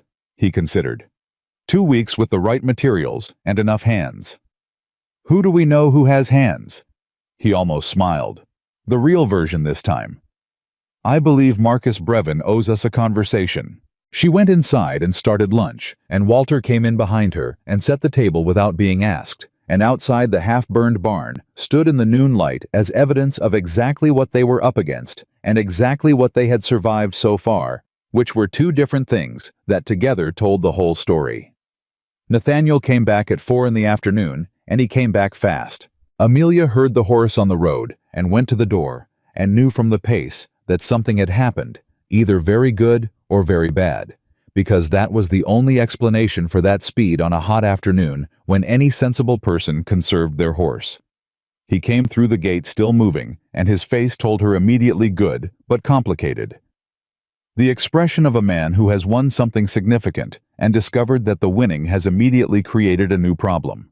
Marshal Connolly took the arson case, he said, stepping up onto the porch. Federal jurisdiction confirmed. He's sending 2 deputies to Red Creek tonight. He stopped. And Harmon has issued a subpoena for Elias Cross. Walter appeared in the doorway. He had heard. The 3 of them looked at each other. A subpoena for Cross, Walter said slowly. Harmon says the fraud case has Cross's fingerprints on it through the prospectus and through documented communications. Garrett witnessed between Pruitt and a man from Denver, who Garrett can now confirm from a photograph Nathaniel produced, was Cross's personal attorney. Nathaniel was still catching his breath slightly from the ride. Harmon wants Cross in his court in 14 days. Cross will fight the jurisdiction, Walter said. Harmon is prepared for that. Cross will apply pressure to Harmon personally. Harmon has been a judge for 22 years and has, by his own account, been pressured by better men than Cross and is still on the bench. Nathaniel looked at his father. He asked about you specifically. He asked if Walter Whitaker was willing to testify. The kitchen went very quiet. Amelia looked at Walter. Walter looked at the table. At the Denver letter still there, the evidence of an altered document and a clean original, and the specific distance between what was filed and what was true. He looked at it for a moment, with the expression of a man deciding something that he has actually already decided, and is simply taking the last few seconds to confirm. Yes, he said. I'm willing. He'll need a formal statement. He'll have it. Nathaniel looked at his father with something naked and unguarded moving in his face, the expression Amelia had seen in the barn doorway. The expression of a son looking at a father and trying to find the man he remembered inside the man who left. You understand what this means. Once you testify, Cross will come at you directly. He'll go after the company. He'll go after me. I know. The company can withstand it, Nathaniel said. We're solid, but it won't be clean. No, it won't be clean. Walter looked at his son. Nathaniel, I walked away from things that needed to be stood in front of. I am done walking away. The silence between them was the particular silence of something landing and being received and changing the shape of things between 2 people in a way that words, even good ones, couldn't fully carry. Lillian came in from the back of the house with her calculus book and stopped in the doorway and looked at the 3 adults with the serious, reading-the-room attention she always brought to a charged atmosphere. She looked at Walter specifically and said, "Did something good happen?" Walter looked at her, then actually smiled the full version, uncontained the smile of a man who has been storing it up for a long time. "Yes," he said, "several things." Lillian considered this. "Is the barn going to be fixed?" "Yes," Amelia said. "The barn is going to be fixed. Can I help?" "You can hand nails. Mr. Walter said I could learn to use a hammer if you said it was all right." Amelia looked at Walter. He looked back with the expression of a man who has been making small, quiet promises to her daughter and does not particularly regret any of them. "We'll discuss the hammer," she said. That evening, while Nathaniel worked on Walter's formal statement at the kitchen table, and Walter himself sat beside him, reviewing what he said for precision, Amelia went out to the yard alone. She stood with her back to the house and faced the burned barn wall in the fading light, and let herself feel for a few minutes all the things she had been managing and compartmentalizing and setting aside in order to keep moving. She felt the fear. She let it be real for a moment, the specific fear of a woman who has been living 1 step ahead of disaster for 2 years and is now 3 steps deep into a battle with men who have already demonstrated they will set fire to her barn while her child is sleeping inside. She felt the grief. Thomas, who would have known what to do with all of this, and who would have done it quietly and carefully, and with the particular confidence of a man who understood how things worked. Thomas, whose harness Walter had gone back into a burning barn to save because he understood that it was not a harness. She felt the exhaustion. Deep and real, the kind that lives in the bones and doesn't lift with a night's sleep. And then she felt something else. Something she hadn't felt in 2 years. Not the forced determination of survival. Not the mechanical forward motion of a woman who has no choice but to keep going. Something more like the actual desire to win. Not just to survive. To win. To take this thing that Whitmore and Cross had built and dismantle it the same way they had tried to dismantle her through documentation and legal process, and the specific power of being right and being willing to prove it. She wanted to win. For Thomas's land and Lillian's future, and the Brevin family, and the Garner family, and old Mr. Garrett with his notebook and his coat lining, and every struggling family in this valley that had been systematically targeted because powerful men had calculated they were too weak and too alone to fight back. She was not alone. She turned around and went back inside. The next 10 days were the most intense of Amelia Carter's life, including the weeks after Thomas died, because grief had a single direction. But this had a dozen simultaneous moving parts, and every one of them required attention. Nathaniel worked the legal case from Amelia's kitchen table with the focused efficiency of a man in his natural element. He communicated daily with Harmon's office, and with Marshall Connolly, and with 3 lawyers in Denver who he retained through the Whitaker firm. He was meticulous and fast, and occasionally ate meals that Amelia left at his elbow without apparently noticing he was eating them. Walter provided testimony and documents, and twice made the ride to Pueblo himself to speak with Harmon directly about the technical aspects of the financial fraud that were too specific and too complex to be conveyed through written statements. He came back from the second trip with something different in his posture. Not relief exactly, but the particular quality of a man who is doing what he is built to do after a long period of doing other things. He was good at this. He had always been good at this. And somewhere in the weeks of barn repairs and calculus lessons and quiet evenings, he had found his way back to being able to use it. The barn wall went up in a week. Marcus Brevin came the first day with his 2 oldest sons, and they worked through the heat without complaint, because working on Amelia Carter's barn was also working on their own future, and everyone understood that, and nobody needed to say it. Mr. Garrett came the second day. 2 men from the east end of the valley, whose names Amelia barely knew, came the third day, because Mrs. Doyle had talked to their wives, and their wives had talked to them, and that was how things moved in a valley where people had finally decided to move together. Nathaniel tried to pay for the lumber. Amelia refused. They argued about it on the second morning of construction in the yard, in voices low enough that the men working couldn't hear them, and Nathaniel had the specific experience of discovering what it felt like to disagree with someone who was not going to be moved and who made better arguments than he did. "This is my farm," she said. "The lumber for my barn is my responsibility. You don't have the money. I'll have it. I have the tax payment coming from the Hendersons for the harvest help, and Mrs. Doyle is lending me the rest against the spring crop. It's handled." "It doesn't need to be handled that way when—" "Nathaniel." She looked at him directly. "I understand that you come from a world where money solves problems, and the solving is the point. That is not my world. In my world, how you solve a problem matters as much as solving it. This farm stays mine in every sense of the word, or there is no point in keeping it." She paused. "Do you understand that?" He looked at her for a long moment. "Yes," he said, quietly. "I understand that." "Good." She turned back to the construction. "You can buy the nails." He bought a great many nails. She let that stand. On the 9th day, 2 things happened within 4 hours of each other that changed everything. The first was a telegram. It arrived at the postal office, and Mrs. Doyle brought it out personally because she knew what it was about, and because she had apparently decided that being 71 and having a horse entitled her to deliver important news at a pace of her choosing. The telegram was from Harmon's office. Pruitt had made a full confession. Under question with the criminal fraud charge in front of him, and Garrett's notebook as evidence. Gerald Pruitt had named Whitmore directly had named Cross's attorney as the intermediary, and had produced from a locked box in his own home copies of the specific instructions he had received for each alteration. Written instructions on paper in handwriting that Nathaniel identified immediately as belonging to a man he had seen sign documents in New York. The case was no longer about a county land dispute. The case was a criminal conspiracy with documentary evidence. The second thing happened at 2 in the afternoon, when a carriage Amelia didn't recognize came down the road from the direction of Denver. Not Whitmore's black lacquer carriage. Something different. Something larger and more expensive, and stopped at her gate.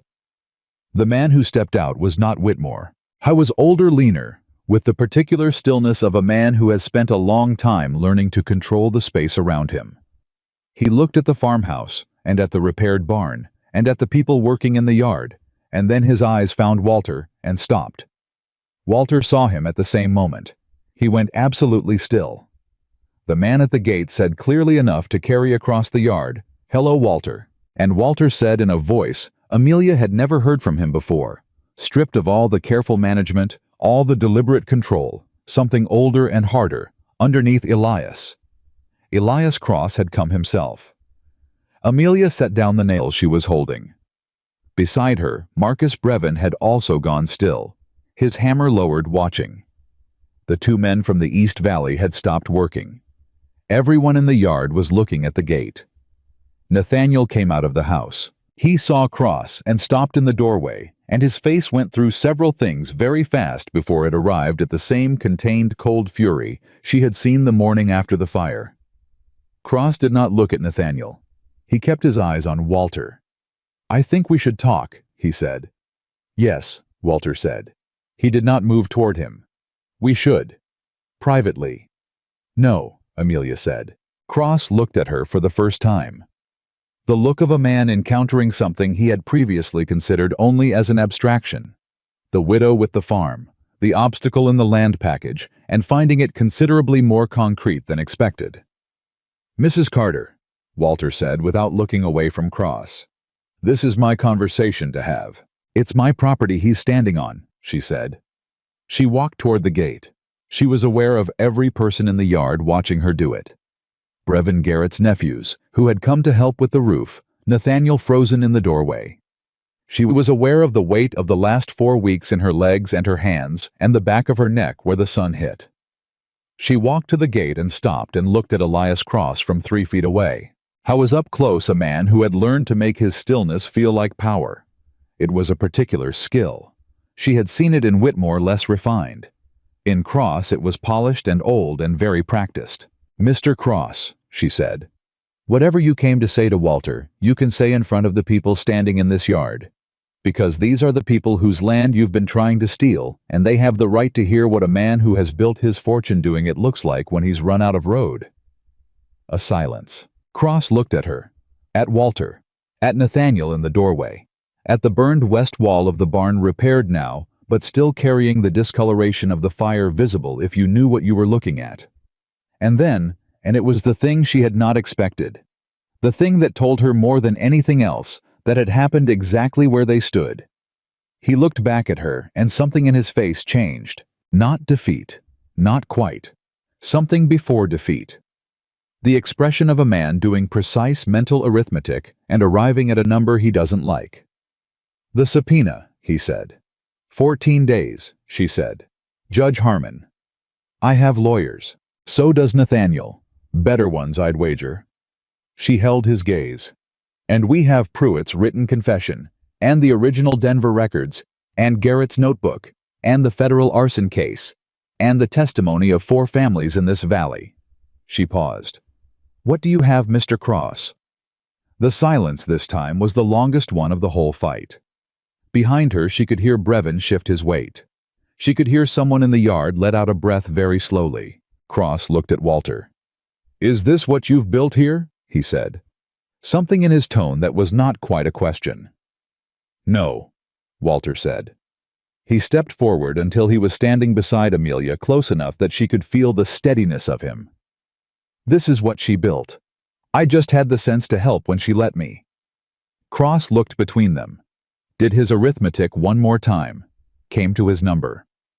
"I want to discuss terms," he said, and Nathaniel Whitaker walked off the porch and across the yard and came to stand on Amelia's other side, and he said in the quiet, definitive voice of a man who has been doing this his entire professional life, "Then let's go inside and talk about terms." They went inside, all 4 of them. Amelia, Walter, Nathaniel and Elias Cross sat down at the same kitchen table, where the Denver letter had been read, where Walter had written to his son, where Lillian had been doing calculus at 6 in the morning for 3 weeks. Cross took the chair across from Nathaniel, which put him with his back to the window and his face in full light, which Amelia suspected Nathaniel had arranged deliberately by the specific way he gestured towards the seating. She noted that and filed it. She put coffee on because her hands needed something to do, and because offering a man coffee before you dismantled him. She had decided the appropriate way to conduct business in her kitchen. Cross looked around the room with the careful, unhurried attention of a man who reads environments the way other men read balance sheets. He looked at Lillian's calculus book on the shelf, at the tin of letters beside the window, at the folder of documents on the counter that Nathaniel had left there this morning. His eyes stopped on the folder. "May I?" he said. "No," Nathaniel said. Cross accepted this without expression. Amelia had decided in the 30 seconds since they'd sat down a considerably more intelligent man than Whitmore. Whitmore had been a tool well made effective for its purpose, but a tool. Cross was the hand that held it. The difference was visible in everything, from the way he sat to the way he didn't speak when speaking would cost him something. "You came a long way," Walter said. "From Denver." "From New York, actually," Cross said. "I came when I heard you were involved." He looked at Walter with the particular quality of a man examining someone he has known a long time through a different lens than the one he started with.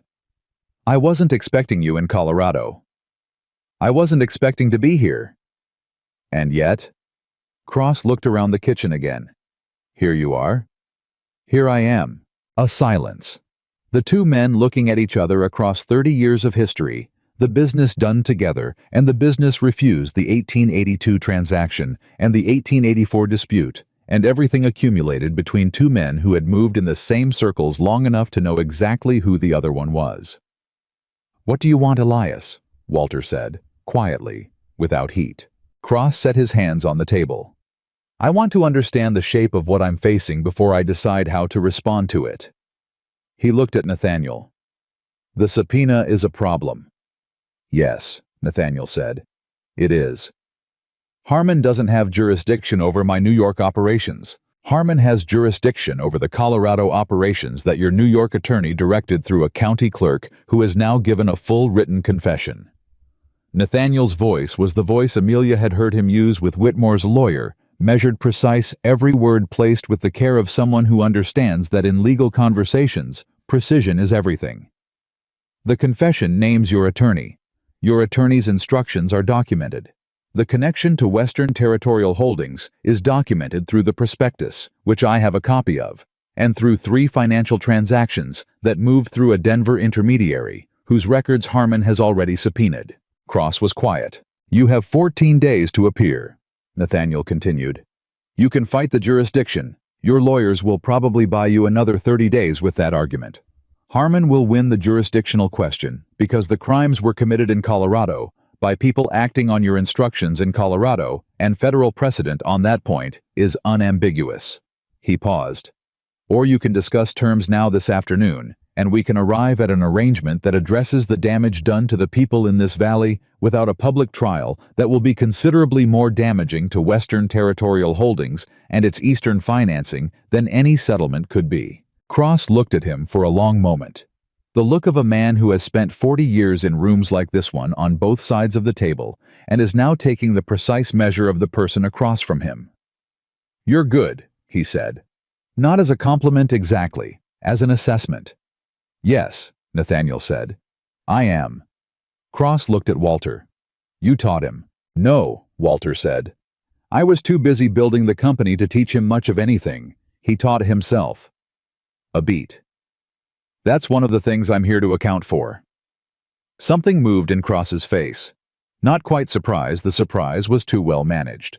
But something genuine and brief, the reaction of a man encountering honesty from a direction he didn't expect it. He looked at Amelia. "Mrs. Carter," he said, "what is it you want out of this?" She had been waiting for him to ask her directly. She had known from the moment he walked through her gate that this question was coming, Because a man like Cross always eventually looked for the person in the room who holds the thing he actually needs, and what Cross needed was not legal argumentation. He had lawyers for that. What he needed was the thing underneath the legal problem, the human decision that had created it, and that only another human decision could resolve. She looked at him steadily. "I want this valley made whole," she said. "Every family that was displaced or threatened by altered documents gets their land status restored. Every title that was touched by Pruitt gets independently audited and corrected at your expense. The families who sold under duress get fair compensation for the difference between what they received and the actual market value of what they sold." She paused. "And I want Whitmore to never operate in this state again." Cross listened to all of this without interrupting. "That's expensive," he said. "Yes," she agreed. "It is. Considerably less expensive than a public criminal trial in which your involvement in a fraud scheme becomes a matter of federal record while your Eastern financing is in active negotiation." Cross looked at her. "I know about the October deadline," she said. "I know who your Eastern investors are. I know that a federal fraud indictment, even a pending one, would require disclosure under the terms of your financing agreement, and would almost certainly trigger the exit clause your lead investor put in, specifically to protect against reputational risk." She held his gaze. "I know all of this because Nathaniel explained it to me last night. I wanted to make sure I understood what I was asking for and what it was worth." The kitchen was very quiet. Walter looked at her with an expression she didn't have time to read properly. Nathaniel looked at the table with the expression of a man who is professionally required not to smile. Cross looked at Amelia Carter for a long time at this woman in a farmhouse kitchen in Red Creek, Colorado, who had taken in a stranger from a ditch, held her ground against 6 weeks of legal and physical assault, and was now sitting across from him, with her hands folded on the table, and her voice entirely level, dismantling his position with the precision of someone who had done her homework, and was not remotely afraid of what she knew. "All right," he said, finally, quietly. "Tell me what the terms look like." They talked for 3 hours. Nathaniel led the legal structure of it, drafting terms on paper as they went, his handwriting fast and precise. Walter spoke twice, once to clarify the financial mechanism for the compensation structure, and once near the end to say something very quiet and very direct to Cross that Amelia didn't fully hear because she was checking on Lillian, who had come home from school and was being kept in the back room by the specific maternal instruction that this was not a moment for curiosity. When Cross finally stood to leave, the paper on the table had 4 pages of terms and 3 signatures on the final page with space for the 4th. Cross looked at the space, at Walter. "Your signature isn't required," he said. "No," Walter agreed. "But I'd like to give it anyway." He signed. Cross looked at him for a moment. The look of 2 men at the end of a very long road that had taken turns neither of them predicted. "You've changed," he said. "Yes," Walter said. "I have." She did that. His eyes moved to Amelia. "She reminded me of some things I'd forgotten," Walter said. "There's a difference." Cross nodded once. He picked up his copy of the terms. He looked at Amelia for the last time. "Mrs. Carter," he said. "You are not what I expected." "No," she said. "I don't imagine I was." He left.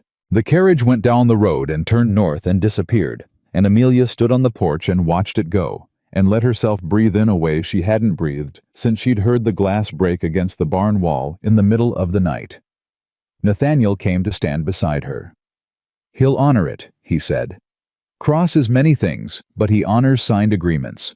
His reputation depends on it." "I know," she said. "How did you know about the exit clause in the financing agreement?" "I didn't until you explained it last night."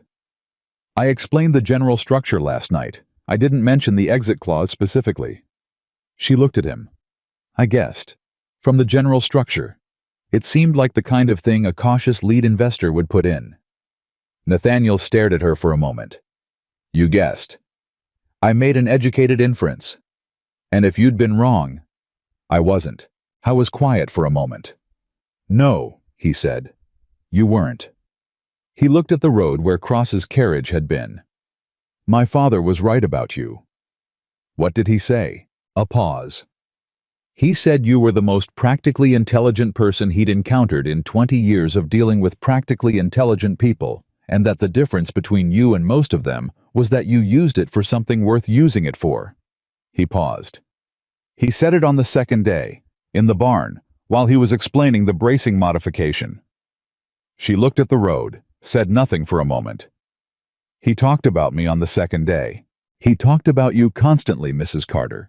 He talked about you in the letter he sent me. He talked about you in the barn when I arrived. He talked about you last night when we were working on his statement, and he stopped for 10 minutes and told me what you'd said to him the night he finished the letter. She kept her eyes on the road. Her face was entirely still. And what had I said? That writing the letter mattered whether I came or not. Nathaniel's voice was quieter now, the professional precision softened by something more personal. That was what made me get on the train that same night. Not the letter itself. The fact that someone had said that to him and he had believed it and done it. Amelia looked at him. He looked back. The gray eyes, Walter's eyes, and Walter's directness underneath them, the particular Whitaker quality of meaning, exactly what they showed. He missed you, she said. He talked about it once. He said he'd missed you for years before he left. I think that was the hardest thing for him to admit. Nathaniel was quiet for a moment, that was longer than his usual moments. He was the best and worst father, he said finally, sometimes in the same hour. He looked at the barn, at the repaired west wall. But he came back, and he came back as... He stopped. Differently than I expected. How did you expect him? I expected Walter Whitaker founder, the man with the answer for everything and the patience for nothing that didn't move fast enough. He paused. I got a man who spent 3 weeks fixing a widow's porch and teaching an 8-year-old calculus. Those aren't incompatible things, Amelia said. No, but it took him 70 years to find that out. He looked at her. And it took you about 3 weeks to show him. She went back inside. Lillian was at the kitchen table book open in the spot that had become hers, the way everything in this house had a spot. Now Walter's chair, Nathaniel's corner of the table with his papers, the shelf where the calculus book lived, the peg by the door where Walter's coat hung next to Thomas's old work jacket that she had never taken down and never would. Is it over? Lillian said, not looking up. The worst of it, Amelia said. Mr. Walter looks different. How so? Like he put something down. Lillian turned a page. He's been carrying something this whole time. I didn't want to say anything. Amelia looked at her daughter. At the dark eyes and the precise observation and the careful tact of not saying something until the right moment. Thomas's eyes. Thomas's timing, the specific quality of a child who had absorbed something from a father she barely remembered and was only now old enough to use it. You're very observant, Amelia said. You told me to pay attention. Lillian looked up. Is he going to stay? The question sat in the room. Amelia pulled out a chair and sat down and looked at her daughter directly. Walter. I don't know, sweetheart. That's his decision. Lillian considered this. What about Nathaniel? Also his decision. What do you want? Lillian said with the particular directness of an 8-year-old who has decided that the adult is not being forthcoming and has chosen to address this by going to the center of the question immediately. Amelia looked at the table, at the 4 pages of signed terms that Nathaniel had taken with him, at the empty coffee cups, at the space on the table where the Denver letter had been for a week and was now filed away in the folder with the corrected deed notation and Garrett's affidavit and all the other documents that had built piece by piece the case that was now moving forward through Harmon's court and the federal marshal's office. I want to stay on this land, she said. I want to see the harvest come in. I want the barn finished and the creek running clear and the tax paid on time. She looked at Lillian. Beyond that, I'm taking it one piece at a time. Lillian appeared to accept this as a reasonable answer. She went back to her book. Walter came in from the porch a few minutes later and sat down in his chair and accepted the coffee. Amelia slid across the table without comment, and they sat in the familiar kitchen quiet that had become over 5 weeks. One of the most comfortable silences Amelia had ever lived inside. It's going to hold, he said. The agreement. Nathaniel said the same. He's right. Walter wrapped his hands around the cup. Cross is a pragmatist above everything else. Pragmatists honor agreements that cost them less than the alternative. What does this cost him? Perhaps $200,000 total by the time the compensation structure is complete, and the Colorado operation ends. A pause. It saves him the financing. His October deadline is intact. His Eastern investors never know about the fraud. He walks away damaged but functional. That doesn't feel like enough, she said, for what he did to those families. No, Walter agreed. It isn't enough. Justice rarely arrives at the amount it ought to. He looked at her. But the families keep their land. The altered records are corrected. The ones who were displaced get money that makes rebuilding possible. Pruitt faces criminal charges regardless of the civil settlement. And Whitmore. He paused. Nathaniel has people working on Whitmore specifically. He will not resurface in this state. She nodded, turned the cup in her hands. Walter, she said, what are you going to do? He was quiet for a moment. That depends on several things. Name one. Whether Nathaniel needs me in New York. He said it carefully, in the way of a man choosing between two true things and not yet sure which one to choose first. We have significant ground to cover, between us. Things that should have been said years ago that still need saying. I've been here 5 weeks, and we've been talking around the edges of most of it. Because there was other business. Yes, but the other business is mostly settled now. He looked at the table. He wants me to come back, to the company. Not as founder, I think that ship has sailed appropriately. But in some capacity. He said he has questions that need a specific kind of answering, and that I am the only person who can answer them. She looked at him. Do you want to go back? A pause, the honest kind. I want to repair what I broke with my son, he said. Wherever that happens. New York or here or somewhere between the two. He looked at her steadily. But I want to say something to you first before anything else is decided, and I want to say it plainly, because I have learned that you prefer plain things. I do, she said. This... He stopped, started again. What has happened here? What you have done, not just for me, or for Nathaniel, or for this valley, but what you have done with your life by yourself for 2 years, and then in the last 5 weeks specifically. I want you to know that I have watched it, and I understand exactly what it cost, and exactly what it is worth, and I want you to know that in 40 years of knowing remarkable people, I have not known anyone quite like you. The kitchen was very still. Lillian had gone quiet over her book, in the way that children go quiet when they are listening very hard and hoping not to be noticed. Amelia looked at Walter Whitaker. At the gray eyes that she had been reading for 5 weeks across a kitchen table and a barn doorway and a burning building and a negotiation with a man who had tried to take everything she had. At the face that had arrived at her door as a stranger and was no longer a stranger in any sense that the word applied. That is a plain thing to say, she said. I meant it plainly.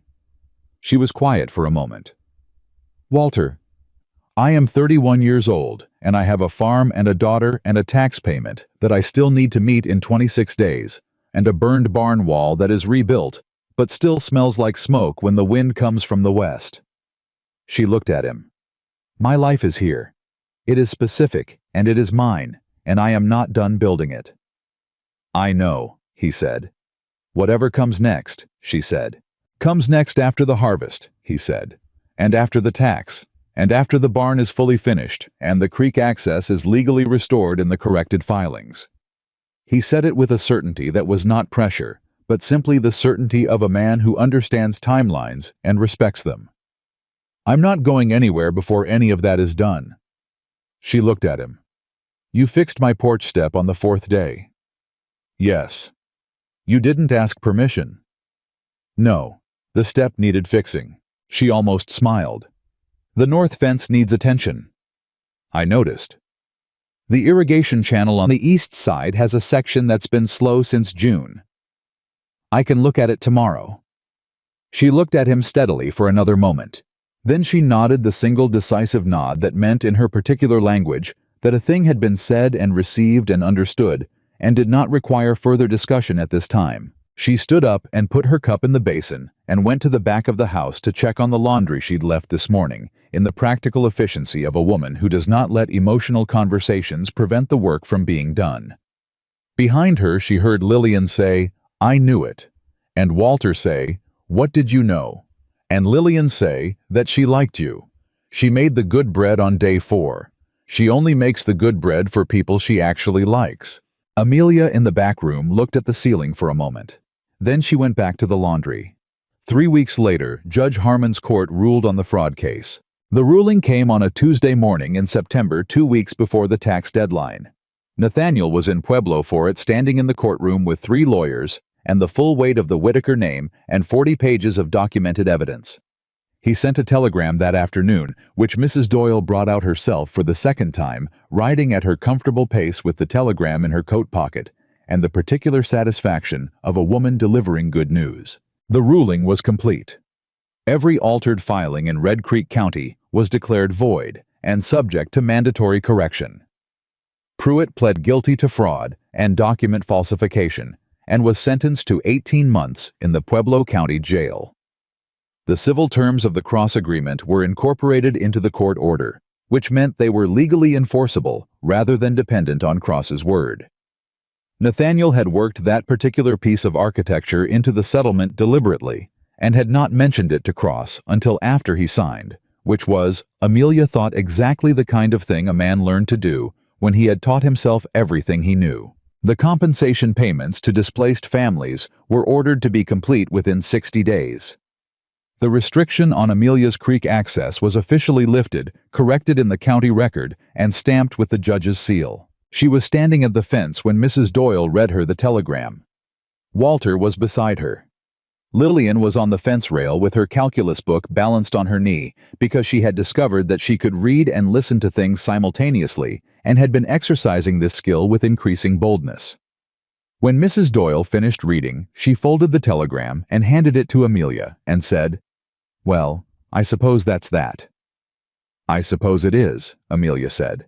Mrs. Doyle looked at her, at Walter, at the repaired barn behind them, and the garden that was finally, after the long, brutal summer, producing properly again, now that the creek water was running through the irrigation channel without obstruction.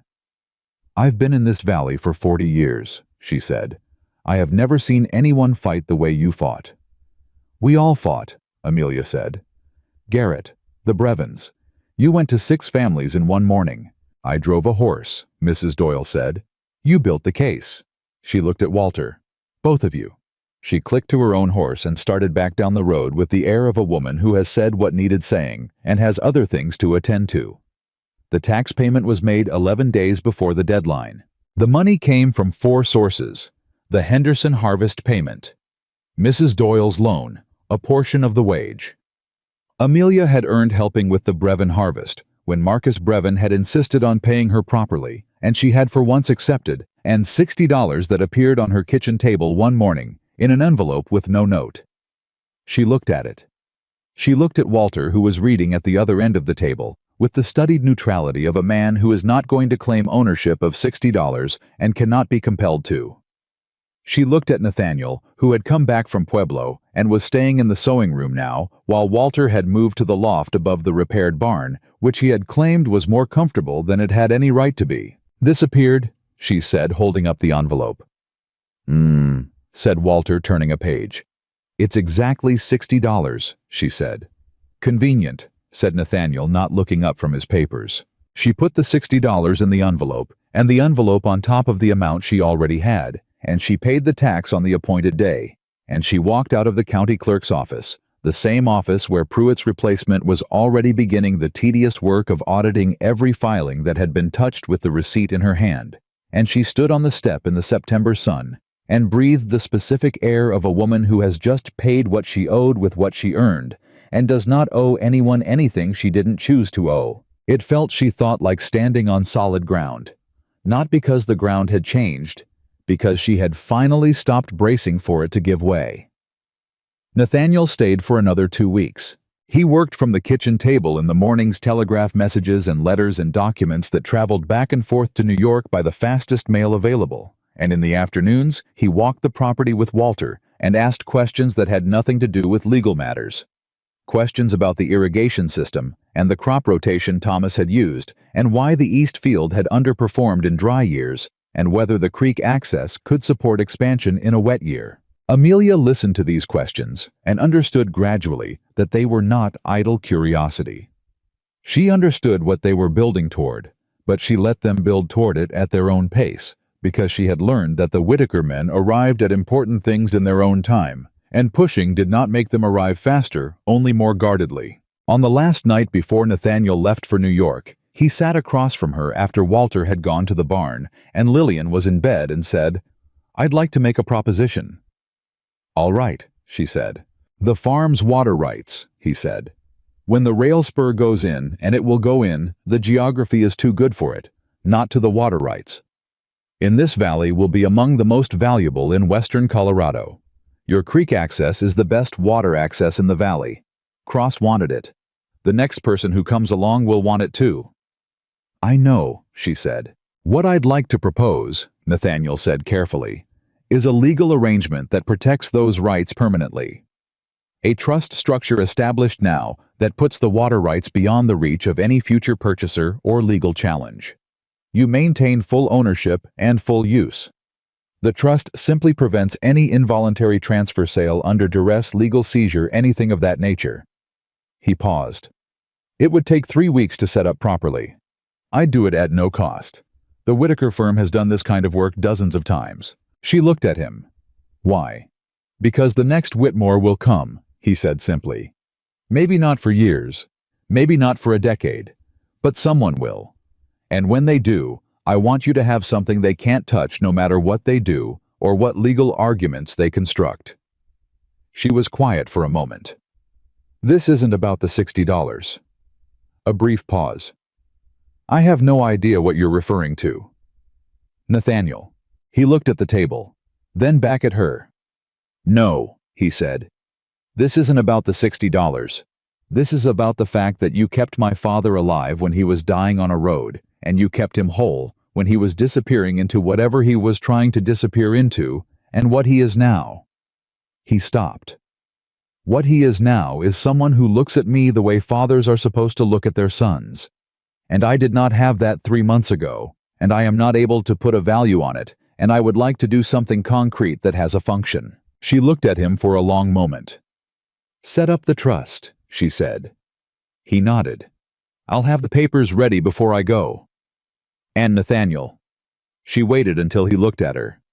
"Come back, when you can. She's working through that calculus book, and she's going to have questions." Something happened in his face that was not quite the Whitaker almost smile. It was the real version, open and unguarded and young, the smile of a man who has just been given something he didn't expect to be given. "Yes, ma'am," he said, for the third time, with the same warmth as the first. He left the next morning with 3 signed copies of the trust document and the contained purposeful energy of a man who has work waiting and knows how to return to it. He shook Walter's hand at the gate, which was not the handshake of 2 men. Parting, it was the handshake of 2 men who have found their way back to each other and are not finished yet, which is a different thing entirely. He hugged Lillian, who allowed this with the dignity of someone conferring a significant honor. He looked at Amelia and said in a voice that didn't require any extra weight, because the words carried their own, "Thank you for what you did for him." "Thank you," she said, "for what you did for me." He went. Walter watched the wagon until it was gone. He stood at the gate with his hands in his pockets and his face toward the road, and Amelia stood beside him, and neither of them spoke for a minute. "When do you go?" she said. "Not yet," he said. When the north fence is finished, and the irrigation channel is properly sealed, and the east field has been prepped for the spring planting." He turned to look at her. "And when I have talked to you properly about what comes after all of that." She looked at him steadily. "And what comes after all of that?" "That," he said, "is the conversation." She looked at him for a moment, at the gray eyes and the steady face, and the man who had arrived as a stranger in a ditch and had become in 5 weeks the person who knew more about her situation, her real situation, all the layers of it than anyone she had trusted in 2 years. "The north fence will take 3 days," she said. 2 if we start tomorrow." The irrigation channel needs new clay packing on the east junction. I have the clay. The east field prep is a week's work. 10 days if the ground is as hard as it looks. He held her gaze. 12 at the outside.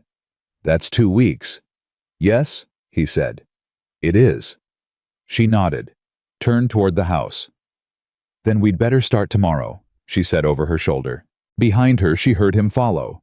She heard the familiar weight of his step on the porch, solid, deliberate, the step of a man who has decided where he is going and is not changing direction. She heard the screen door. She heard Lillian inside saying something about a problem in the calculus book, and Walter's voice answering, beginning to explain, already settling into the rhythm of the evening. She went to the kitchen and started supper. The farm was standing. The title was clean. The water rights were protected. The families of Red Creek were rebuilding slowly, and not without difficulty, but on their own land, and with their own names on their own deeds, which was the only foundation that counted. Somewhere in Pueblo, Gerald Pruitt was beginning 18 months he had earned. Somewhere in Denver, Harlan Whitmore was discovering that the doors that had opened easily before were now requiring considerably more effort. Somewhere in New York, Elias Cross was explaining to his Eastern investors that the Colorado operation had been restructured, which was true, and that the restructuring had been his decision, which was also technically true, and which left out everything that actually mattered about how it had happened. And in Red Creek, Colorado, in a farmhouse with a sound porch step and a repaired barn wall and a garden that had finally come into itself after the long, hard summer.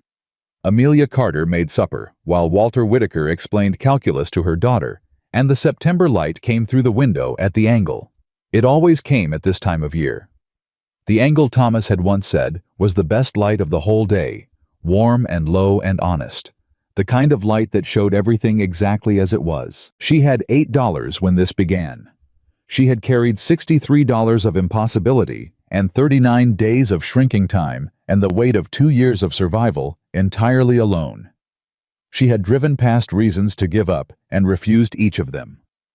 She had done the thing every person who passed that ditch on that August afternoon had decided not to do. She had stopped, not because she was fearless, not because she was certain, but because she was Amelia Carter, and Amelia Carter had never yet met a thing worth doing that was easy, and she had learned a long time ago that the hardest things and the most necessary things were almost always the same thing, and that the only way through them was through them.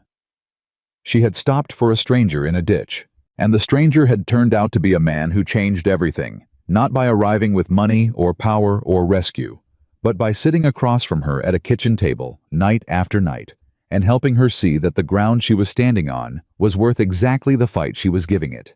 She called supper. Lillian came in first, calculus book still in hand, taking her seat with the settled certainty of a child who knows exactly where she belongs.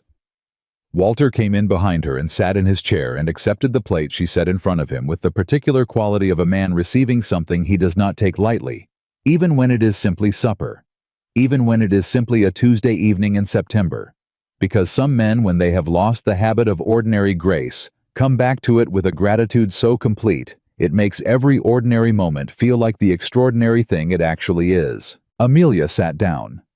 They ate supper. The west wall of the barn held solid against the evening wind.